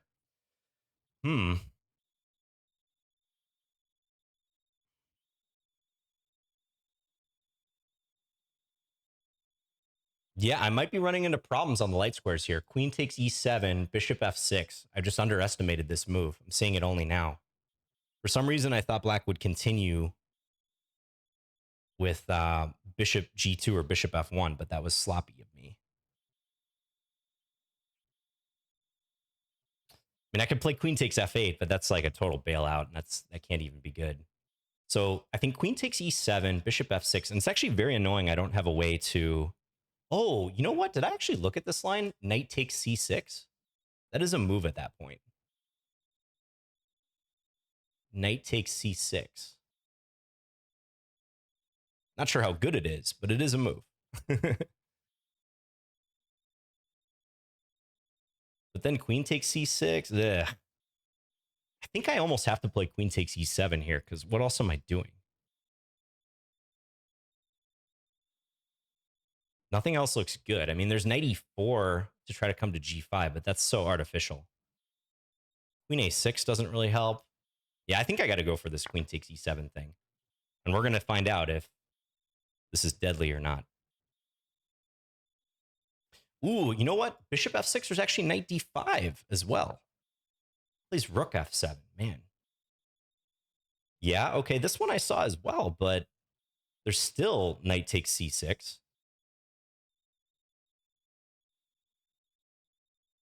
Well, my assumption pre-game that Terror likes complications seems to be panning out, actually. That seems to be true.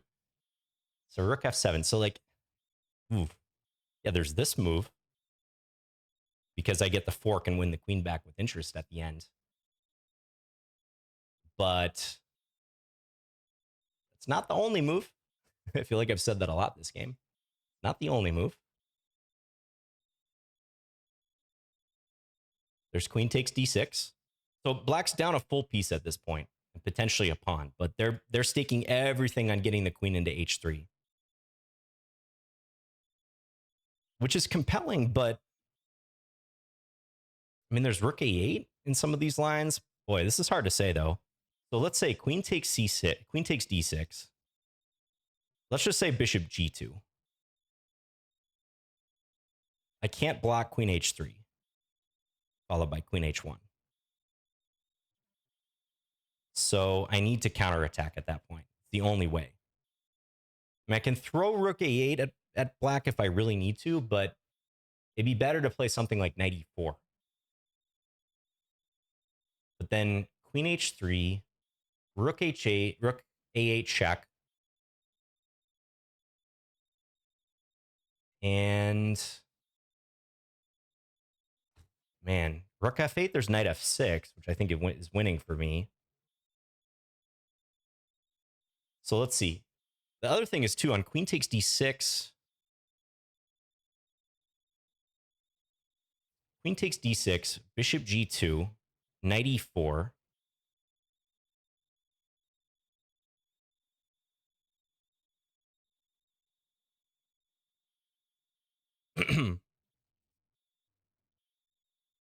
Queen takes d6, bishop g2, knight e4, queen h3, rook a8, bishop f8. Probably bishop f8 is the key move there. And then I'd have to take on f8, but then a rook takes f8, and I think I lose. Yeah, I'm going to lose in that position. So rook f7.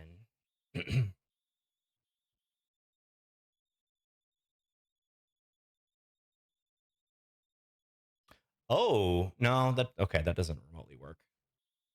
And I could also go to g5 with my queen, but my queen is awfully trapped there. So maybe I'm playing this knight takes c6 move here, guys. Maybe I'm back to this one. It still begs the question, though, what happens if bishop g2?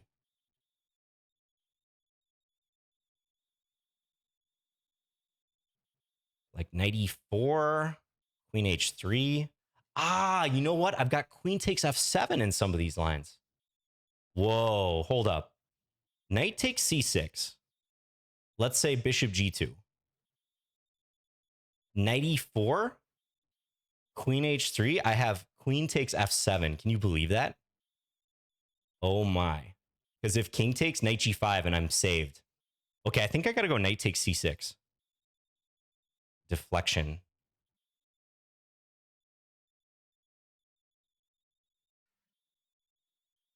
Boy, this is really... You guys got a doozy for this first game. I think I'm going to go for this.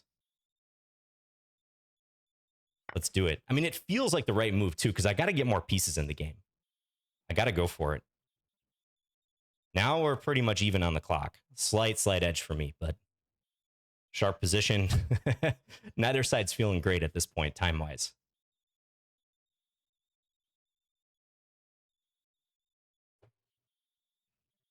So this is based on the fork. The fact that I can play knight c6. I mean, the best move might be just queen takes c6. Queen takes knight here.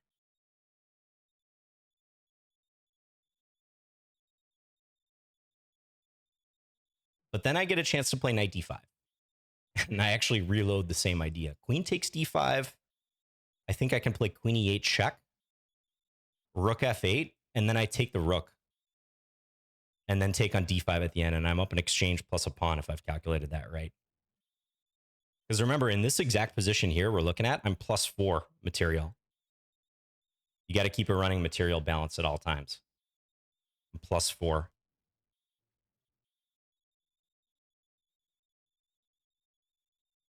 This is crazy. I mean, bishop g2 or bishop f1, knight e4, and I'm actually threatening queen takes f7 there, which saves my bacon if black plays queen h3, but it's actually just a threat. It's just a pure threat in that position. Wild. This is tough for black, too. I mean, very tough. I'm lucky that I'm not losing it. And I wonder about bishop f6 instead of rook f7 for black, but there, too, I could have played the knight takes c6 move, so I don't know. We got 50 viewers. I can see in my webcam's blocking it, but there's a little Lichess how many people are watching this game. My heart is pounding a little bit, guys.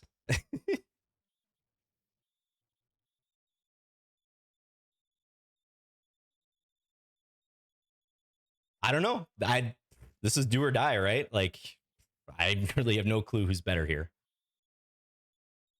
Like, check this out. If black plays bishop f8, I can play knight d5 again. There's always a fork at the very end.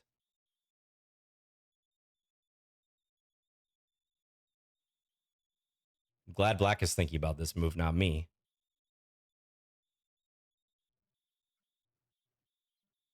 It might be the case that queen takes is just the best move. Just get some material back.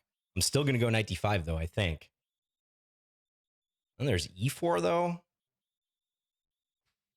Maybe that's not even good for me, but who knows at this point. The queen takes queen takes c6 is the safe thing to do here. As safe as you can get in a position like this. And I have queen d8, but then rook f8. Maybe then knight d5, actually. Maybe then knight d5. There's like a magnet on this e7 square. Yeah, black does play queen takes c6. Probably smart. So do I play knight d5 right away, or do I hold that in reserve?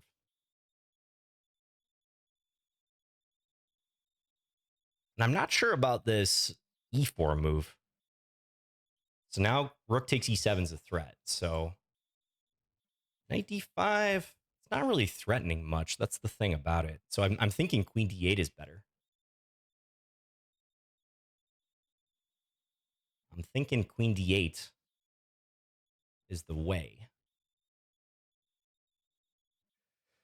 Queen d8, rook f8. Then knight d5? Threatening knight e7? Wild. There's also queen a5. Try for queen d5.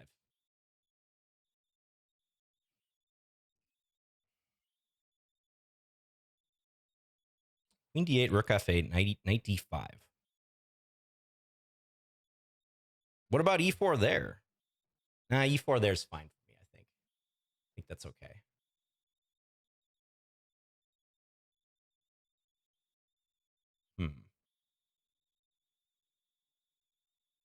Trying to be careful with my arrows as well. I don't want to mouse slip something.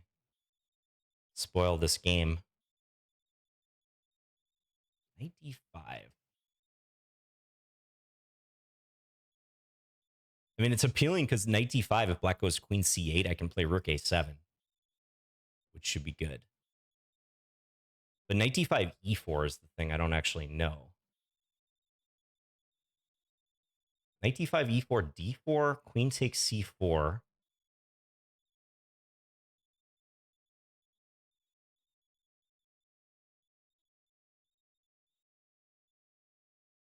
Yeah, it just seems like allowing e4 something I should not do.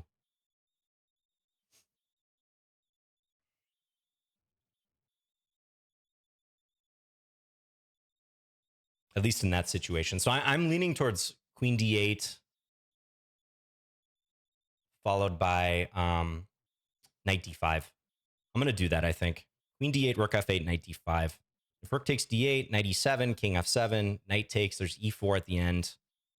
I can play d4. I mean, I don't know that I'm better there, but I'm not getting mated, at least in the short term.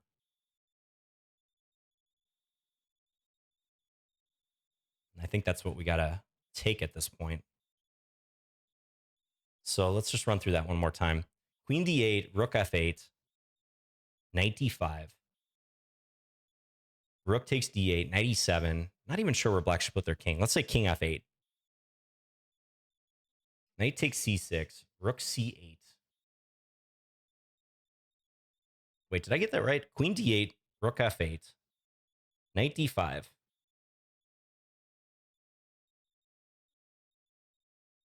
Rook takes d8, knight e7, king f8, knight takes c6, hits the rook.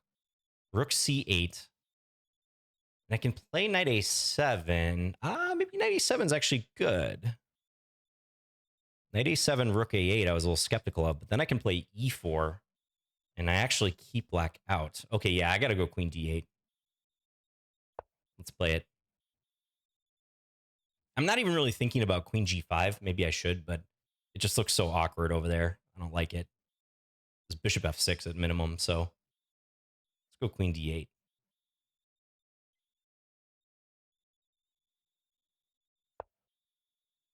Okay, knight d5. Do I pull the trigger?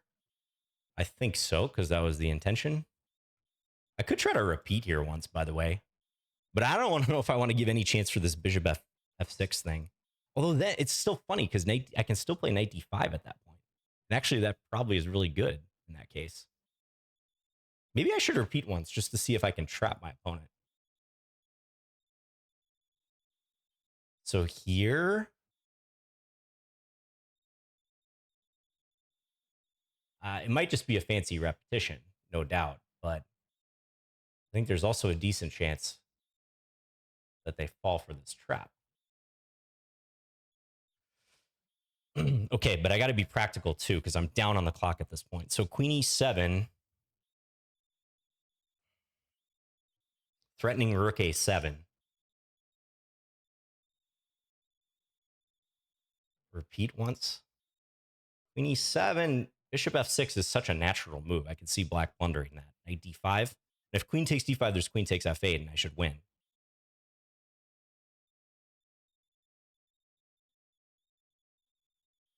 I don't see a downside to repeating, honestly.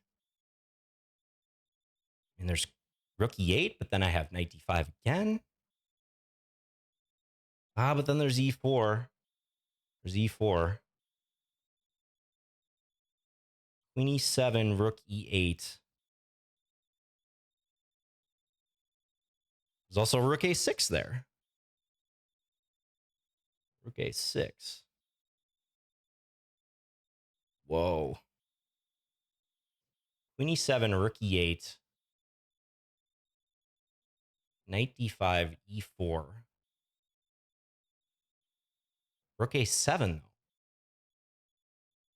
Okay. I'm going to do this.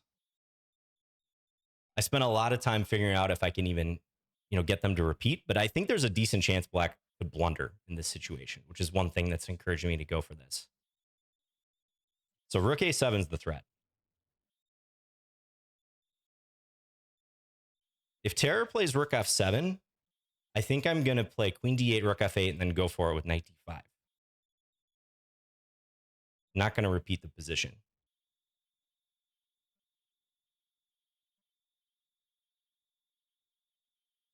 But if he gets a little sloppy and plays bishop f6, a lot sloppy, I think I'm winning after knight d5. Because remember, queen takes d5. There's always queen takes f8 with check, and then I scoop the queen.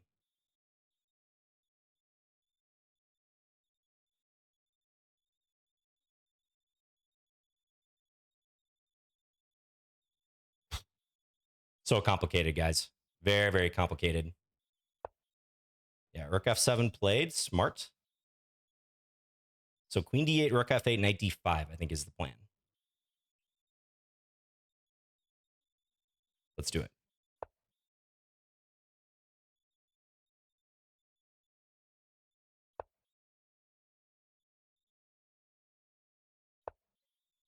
Using this. Using the knight e7 motif.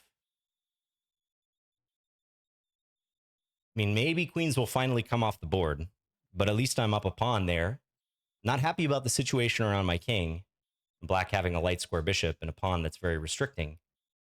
But I'll take that. I can try to make something happen with that. I think that e4 move I alluded to, if I can get that in, would be really nice. I was bashing e4 earlier in the game, but late in the game here, it might actually be a good move.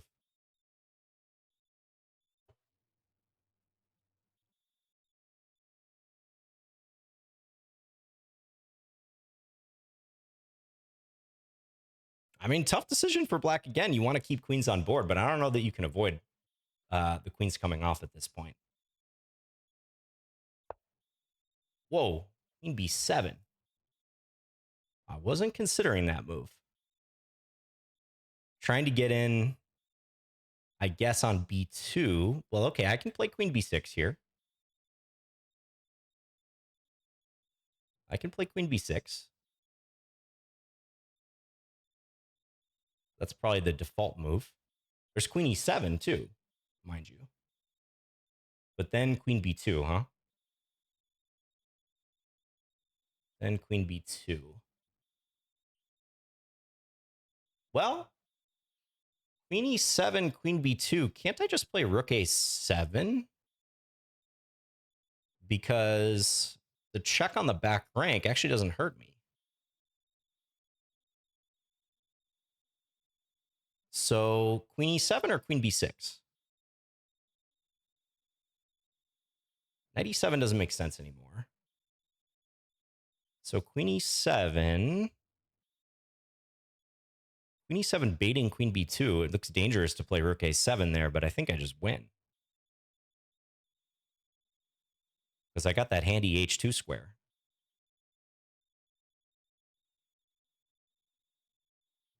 Yeah, I don't know about queen b7. That doesn't look right.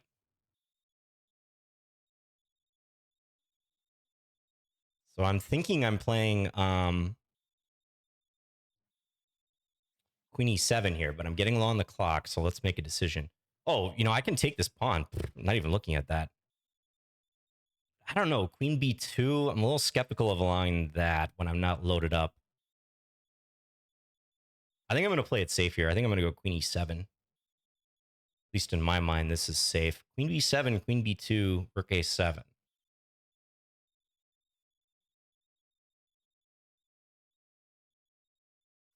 Let's do it. Maybe queen takes d6 was possible and cold-blooded there, but I'm going for the queen trade.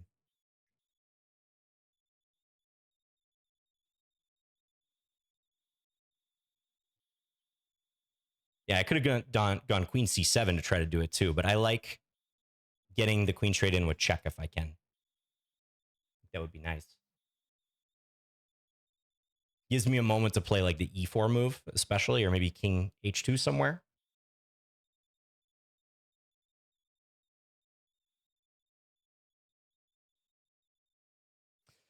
This game is far from over, though. Even in the event that I get the queen trade I've been seeking. I mean, I'm up a pawn, but the issues around my king, especially with this pawn on f3, are going to linger for a while. I need to be very cautious. I would love to trade off that light square bishop in that scenario, but yeah, I might as well pre-move. Knight takes e7.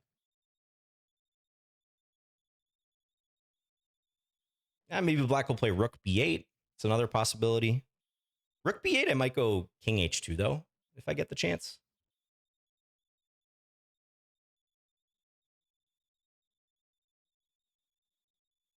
Not sure about that one.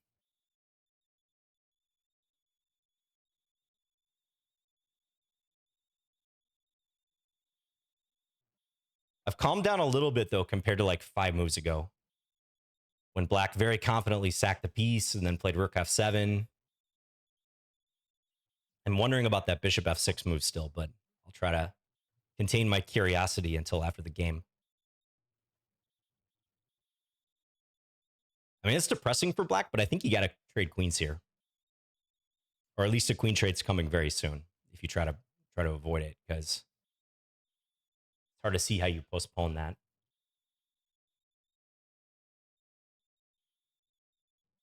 Black under a minute soon, but I'm not far behind.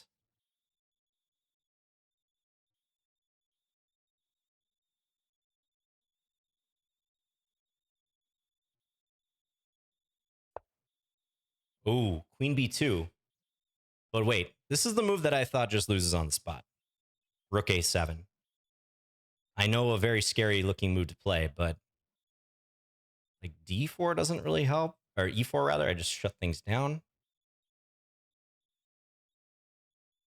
And again, look at the effect of the h4 move. Queen b1 would be deadly, but I have king h2. And there's no way black's going to mate me there, right?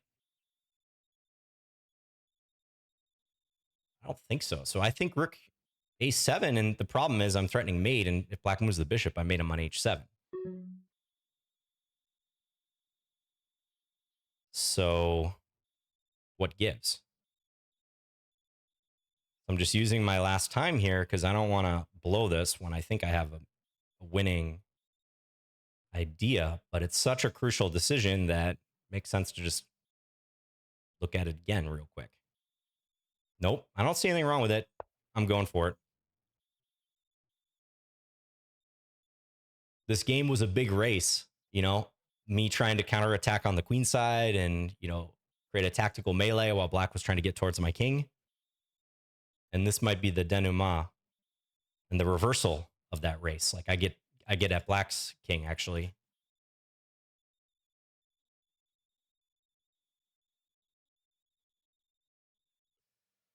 Oof. Barring a seriously shocking move here, I think that's it. Well, there is stuff like bishop d7, but I think I just take it. Rook takes d7. Doesn't change anything.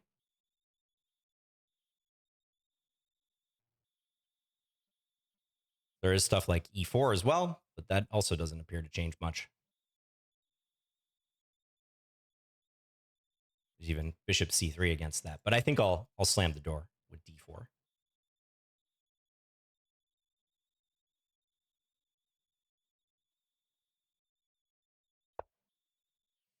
Yeah, slam the door. Bishop c3 if I want to be fancy. d4 is kind of fitting, though. d4 is a nice move. Like, cut the queen and the bishop. Nothing's changed.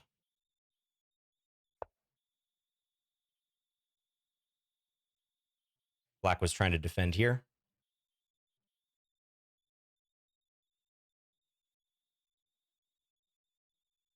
Note they can't play rook f7. I just take it.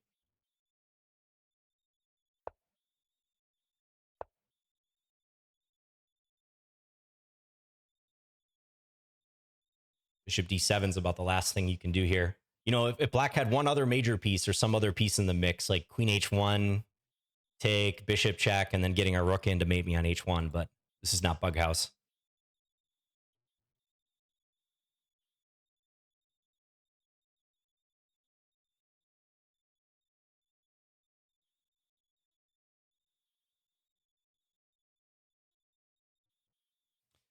Wow, battle. There were a lot of under the surface tactics there. You know, this game has gone on for what actually says up here in the corner, over an hour.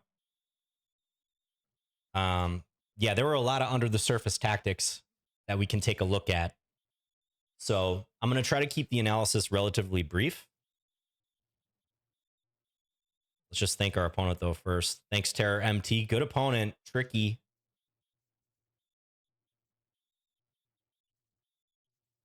I'll just tell him I wasn't sure what was going on.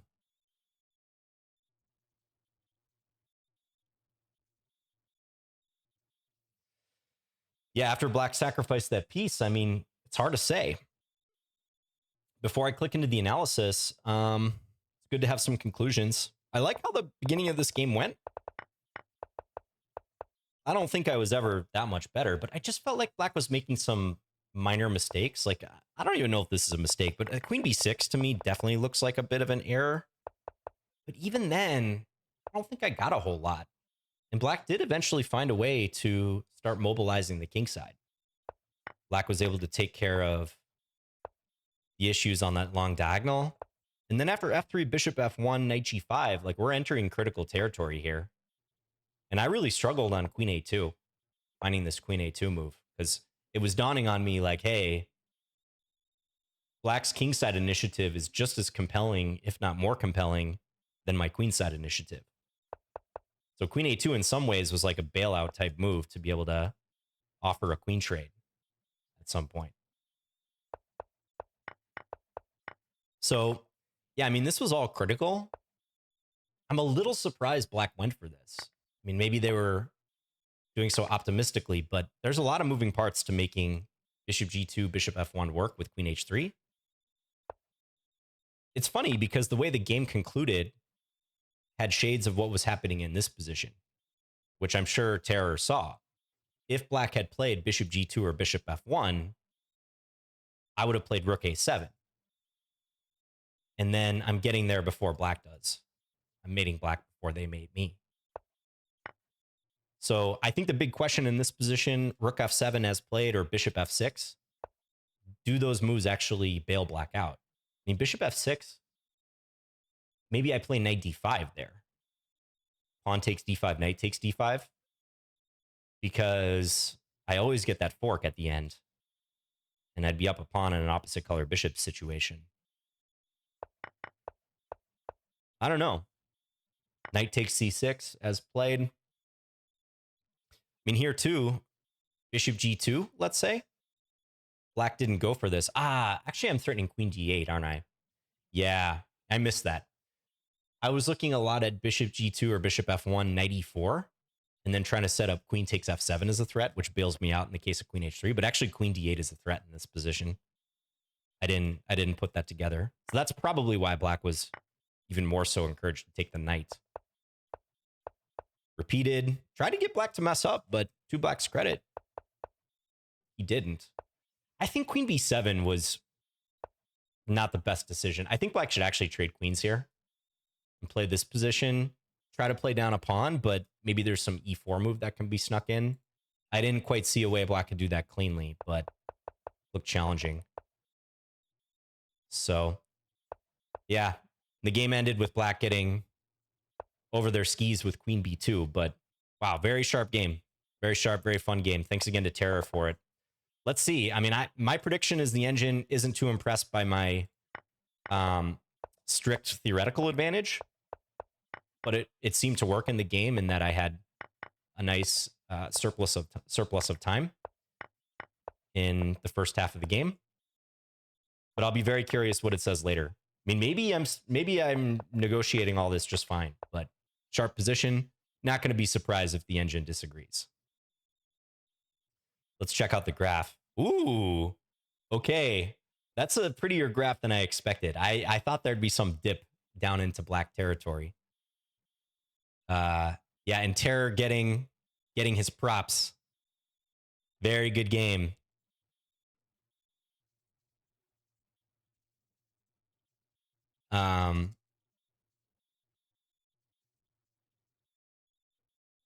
Yeah, my opponent really put in a good effort there, made me sweat. So rightfully giving him his props instead. You know, this kind of confirms my, I can't even say feeling, but maybe post-game slight intuition after having gone through the ups and downs of the tactics in the game, that it looks scary, but maybe I did have everything taken care of in terms of like big picture blunders. Like I wasn't ever getting mated or missing some key thing. I think this like knight takes c6, knight d5 stuff bails me out in a lot of these scenarios. So, well, let's take a look. Brief look here. Yeah, so really debating what to do. Check out the analysis in the opening, or my preparation rather, prior to this game. I was hoping Terror wouldn't go for this. I was hoping for a symmetrical English, but he did go for this line. Yeah, rook b1. Okay, I went for bishop g5, trying to induce f6, but the engine says also e3 makes sense here. I'm actually not a big fan of knight f5. What does it want him to do instead? Knight d4 right away. Look for a trade of knights, even at the expense of doubled pawns. I probably would have played this move against it, but maybe the computer thinks this is a little more flexible for black. Hard to say. Okay. It's funny, bishop c1 is also up there. I think I explained this in game, like why I wanted to induce f6, like helps black's bishop. Okay, the engine's not thrilled about knight e1. Maybe that is too fancy, but it felt consistent to me. I just didn't want to allow some situation like this, where it just seemed to me like black's play was a little too easy. But it likes my position a bit, even here. So knight e1, c6, says a4. Okay, it's a bit of a hard move to appreciate. I think idea with a4 is knight takes a4, knight takes e2. Deflection. But understandably not a move we're looking at there. Yeah, so slight advantage. This is actually more than I felt the engine might indicate in the game. Bishop d7, that's fine. Knight c2, also suggests b5 right away. I mean, we're talking very little difference between these moves, though. I mean, I gotta believe bishop, queen b6 is a bit of a mistake. Bishop c1? Why? Bishop c1 and then eventually go to a3. Wow. Can't say that was on my radar. b5 is such a natural move here. Knight e4, it says as well. But yeah, I don't like queen b6 because, as I was explaining in the game, like the queen is subject to attack by my pawns and pieces. Seems like it would have been better just to play queen c7 straight away. Or knight e7, maybe. Get f5 going, shore things up.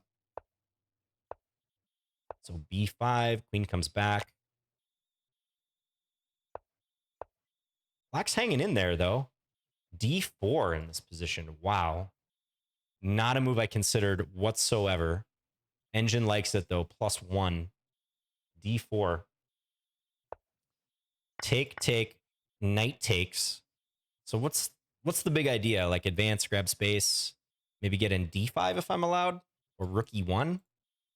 So if black grabs, I have bishop f4, threatening some stuff here. Boy, that's hard to appreciate. Knight f5 and then c5 is winning. Yikes. What about if f5 defending? Still c5. Ooh, yeah, there's a lot of stuff below the surface here. d4, enabling me to further advance, and there's concrete tactical ideas if black grabs the pawn. What about c5? Gives me the d5 square. That's too much. Too much pressure. Queen b8, rook e1. Wow. Big time piece play here for white. So queen c2, I mean, kind of a human move, but d4, the computer's saying. What about b takes c6? And then d4. I'll have to remember that one. And it's kind of a specific circumstance with the black knight on e6, but I do see why it likes that. Yeah, I mean, I think after queen c6, f5, the momentum is slightly shifting in black's favor, even if the computer says white's still fine. So I played rook a1 to try to take the sting out of f4 when it happens. And it just felt like I had to fight for control. But take an f4. Interestingly, the engine also recommends f4 immediately, which I wasn't as concerned about because I thought, well, I can always trade and now there's no f3. But it might just be the case that black is solid enough and they can send the rook back to f8 or play knight g5. So the computer's saying, hey, you might want to simplify somewhere here, John. But okay, take. And this felt critical. Ooh, and rook a7. I don't like seeing that rook a7's a top move because I was going to play this to try to threaten b takes c6, but I got scared. I got spooked here because f takes e3. Oh, just taking with the bishop is good. Okay. For some reason, I was very averse to that move with knight d4 in the mix, but the computer says, why are you so scared, bro? Defend. Huh. Wow, rook a7. Yeah. I mean, there's still logistics to work out. Like on queen b8, does it want me to sack the exchange? No, it wants queen a2. Because I was looking at stuff like this, then trying to grab on d7, but I just wasn't sure. I saw like queen a1, versions where black's taking on e3. Wow, rook a7 is the move. What about knight c8? Yeah, hit the rook. Rook a8, okay. And if f3, bishop f1, it's kind of helpful that I can trade rooks in a lot of these scenarios. Still kind of sharp, though. But at least black's queen is a long way from getting to h3 in this line. Huh. Interesting situation where I wanted to play rook a7, but I kept running into issues with black's counterplay in my head. Yeah, so I was thinking this was a problem. Which even here, the engine says queen a2. You know what? I don't think I connected rook a7 to queen a2 after that in a strange way. I think I was only looking at either queen a4 or sacking the exchange if black were to come and attack my rook. I don't know why queen a2 escaped my attention here. But I was always thinking like, queen a4, you know, there's knight c5. Looks awkward. Bishop h6 stuff as well. But that's even aside from the point because bishop takes e3 is good. Yeah, I was just so averse to giving black the d4 square. I wasn't ever really thinking about f takes e3, bishop takes e3. But computer says +1. Wow. So, you know, I didn't play my first instinct move, and I actually started getting kind of scared here. I spent, like 6-7 minutes at this point and played a pretty good move. Queen a2 is second to rook a7. But I do wish I would have seen a little more about how rook a7 could work out, because that was my instinct. And then f3. Yeah, there's also knight g5 right away. This is just super sharp stuff. Maybe this move is more flexible. Could be why the engine likes it. Knight h3. Pawn sacrifice line. It might be worth it to get around my light squares. And there's also very confusing lines like this where I'm leaving that knight on c3 on pre, and I guess the engine likes my compensation here. Well, I can take on e7 at the end. Some crazy variations like this. Queen a8, like multiple stuff, a lot of stuff is hanging. Super complicated. So, all right, black went for f3. I mean, that's a double-edged move, especially the way the game turned out. I played bishop f1. It's also saying I could take. Doesn't find much of a difference. I can take because I can take on d7. Even this, though, makes me a little nervous because I guess with the pawn on g2, black's not going to mate me on the g2 square, but knight g5, let's say, it looks very sketchy. The light squares around my king. So I'm surprised the computer still says I'm better here. I guess something like this to stop the knight from coming in. So bishop f1, knight g5, take, take. And now, yeah, I'd done all this analysis in my head, thinking I would go for this h4 move, which isn't bad, but by no means the only move. e4, c5, queen a7. Yeah, you know, e4, that's a thing that cropped up later I was talking about, because I kind of like that it rules out e4 for black and hits the knight on g5. I just wasn't sure, so this happens. Not even queen a7. c5. Ugh. I think I was pretty fixated on this queen c7 thing, and I just wasn't sure in this form how that would affect things. Apparently, white is winning here, though, still.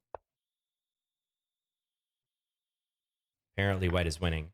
This might be one of these things that just looks a lot scarier than it actually is. This whole bishop g2. Oh, and you know what? I haven't played h4 here, so actually, like, the bishop g2 version isn't going to be as effective. Because on queen h3, black wouldn't be threatening queen h1. Yeah, and actually bishop f1, I can just take it, can't I? Ah, so that's actually a really big difference. Let's just say even king d1 here to allow for this. That's a big difference I don't think I articulated or thought about in the game. Were these scenarios where the black queen comes to c8 and black's trying to move the bishop from h3 and play queen h3? In some ways, it looks like h4 gives me more wiggle room with my king, which proved to be handy in the final moments of the game. But actually, with this motif, bishop g2, bishop f1, it's an advantage to have my pawn on h2 for the reasons I just showed. So maybe that's why the engine likes e4 broadly in a lot of these scenarios, because these pure piece sack situations, and I know queen a7's not necessarily the best move, but just to illustrate, if black tries to avoid a queen trade and just directly go for this stuff, none of these shots are landing. It's too difficult to land for black.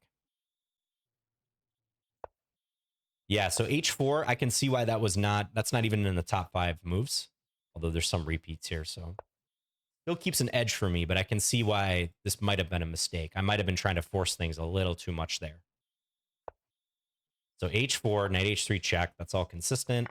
Take, queen a7. Yeah, and I mean, black played this very confidently. It is the most direct thing to do. But looks like trading and playing rook b8 is also possible. Interesting. This might have been coming up like what black's best bet was, to just try to trade and play this position. And actually, black's not even down a pawn here, it must be said. So, yeah, I don't think I looked at rook b8 specifically here. It looked shaky for black. Like, I would wonder on knight e4 what black is doing. c5. Okay, so if I take the knight, they take my knight, and the b pawn's a problem. It's hard to tear yourself away from attacking ideas. Like, if we flip this around, we look at this from black's standpoint, like, black knows my king is weak, and that was a big reason for playing this whole knight g5, knight h3 thing. So tearing yourself away and just agreeing to play an endgame, queens off the board, is tough. What does it want me to do here? King h2, boot the bishop. And then again, this e4 move. Huh. There's just lots of stuff hanging here. Complicated. So black went for queen c8, though. And I thought for almost 3 minutes at this point, but at some point I just concluded, like, hey, you know, even though black's playing confidently and this is hard to calculate out in full, if I can't play queen takes a7 here, what am I doing in this position? This is my entire idea with this sequence. Engineering a way where with this h4 move, I could take, trade queen a7, and if black avoids a queen trade, take the knight, because I suppose I should back up for a second. I was thinking, where was it? Yeah, so without h4, if I went queen a7 here, I thought there was an issue with this.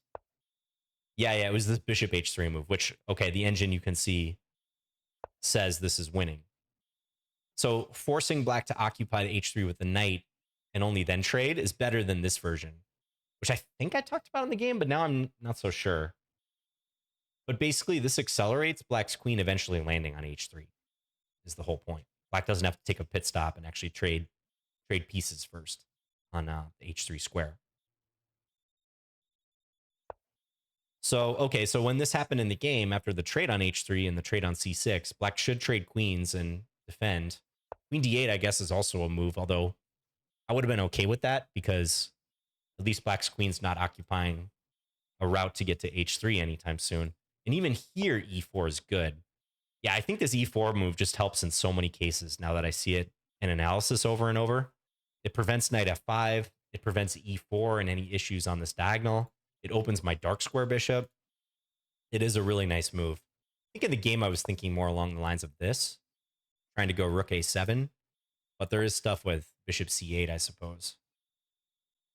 So I don't know what I would have done here if this happened in the game. Hard to say. Maybe king h2 I might have thought about just to kick the bishop. Although then now this is apparently close to winning because I guess, yeah, we're in a scenario where this is coming with check and I don't have time for rook a7 anymore. Very complicated, guys. So queen c8, unsound move, but very scary looking move in the game. So now I take, and it's just a race. You know, I'm trying to land rook a7 before black can sneak their queen in and mate me. And just to reiterate, that's what would have, if black had gone for it directly, that's how this game would have ended. And actually did end later in a way. I'm mating black before they mate me. So rook f7. I think in the game, in hindsight, I was worried about bishop f6. But apparently this is still very good for me. It's like the knights to the rescue with the fork ideas. They come into play. Yeah, and when I'm on... This is actually what I was trying to engineer coming up by transposition, isn't it? This is how I was trying to trap black.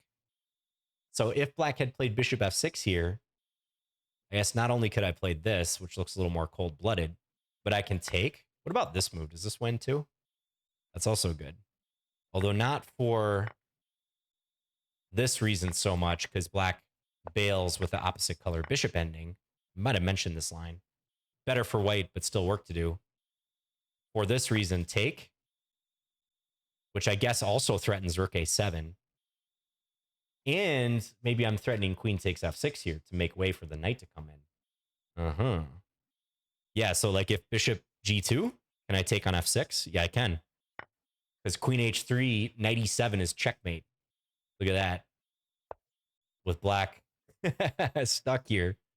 And if takes, I do this, and we're home free with a bunch of extra material. Yeah, so I don't know. Sometimes I'm a lazy calculator, guys. That's been a mistake throughout my chess career. I'm more of an intuitive player.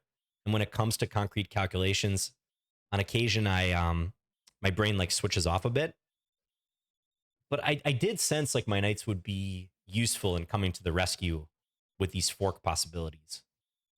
But I definitely do not claim, as you saw in the game, to have figured all this out. It's just a lot of stuff to look at. But yeah, even here I can take. So in summary, after queen takes e7, black's under the gun because rook a7 is a threat. And if they attack my queen in some way, there's issues with knight takes c6 and knight d5. But boy, it just did not seem that easy to me in the game. You could tell I was sweating. So here, okay, knight d5 is good, but queen d8 is also good. So I gave the check. Bishop f8, what happens? Yeah, knight d5 or knight e4 even looks good. It's just nice that black is further away from getting that queen in on the light squares.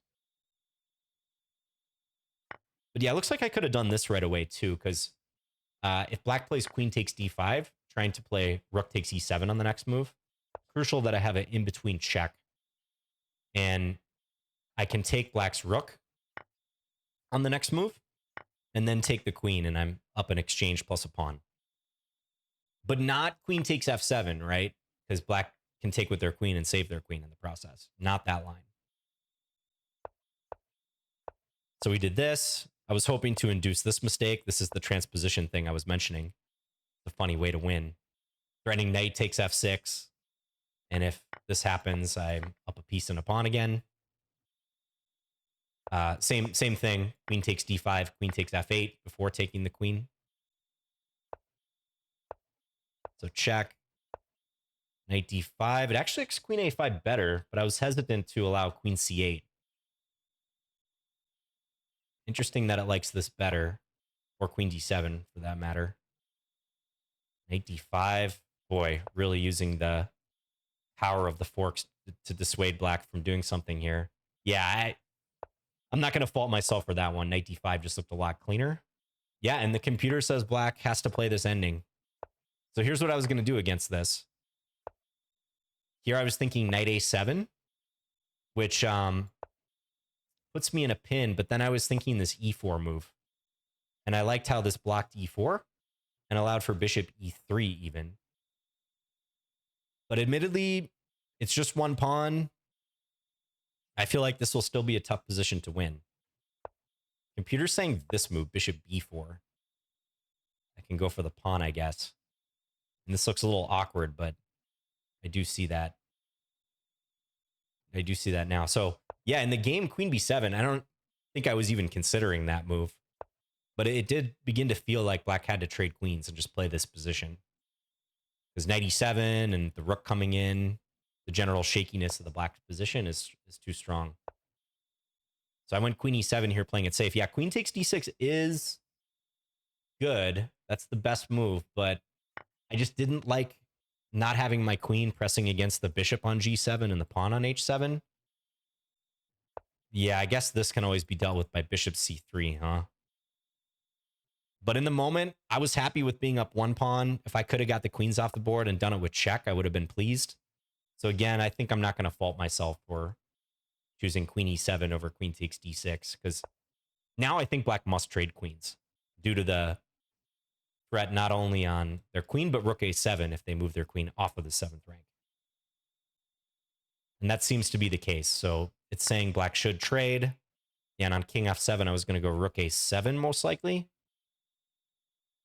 Looks annoying for black. There's lots of discoveries. I'm out of the woods in terms of, you know, any issues with my king in the short term.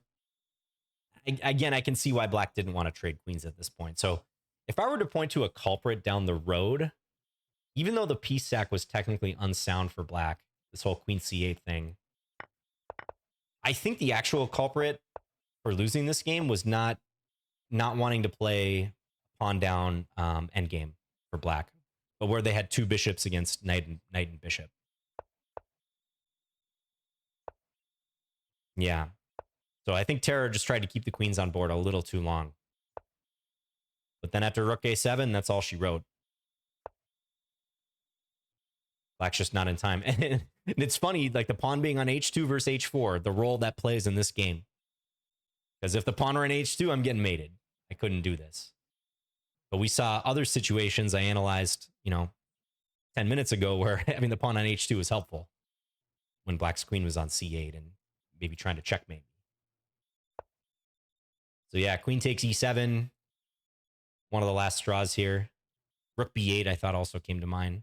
Other than computer says I can take the pawn in cold-blooded fashion, but I can guarantee you I would not have taken this pawn. I would have traded queens. Maybe king h2. Yeah, black just can't prevent mate, because remember, if the bishop ever moves, queen takes h7, so just nothing to do here. Okay, well, bishop c3 is mate in 6, d4, I guess. Black can prolong the game by playing queen a1 or throw a bishop in the way. If ever bishop d7, like I said, we're just taking and renewing the threat.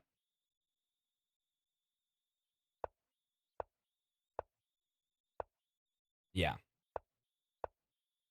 Queen b2 cruelly gets a double question mark, queen b1 gets the double question mark. But when queen a1, giving up the queen for free is your next best move, we're not going to fault Terra MT for that. Yeah, and then mate is coming. Nothing black can do. All right, really interesting game. I love that this was the first game to start the league. One of these games where it felt a lot scarier than it actually was. But when the clock is ticking, your opponent's sacking a piece.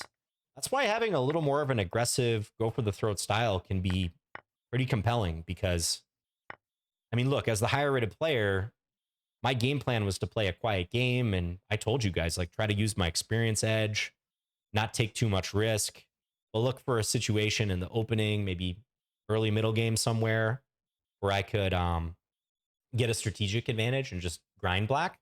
And that really didn't happen.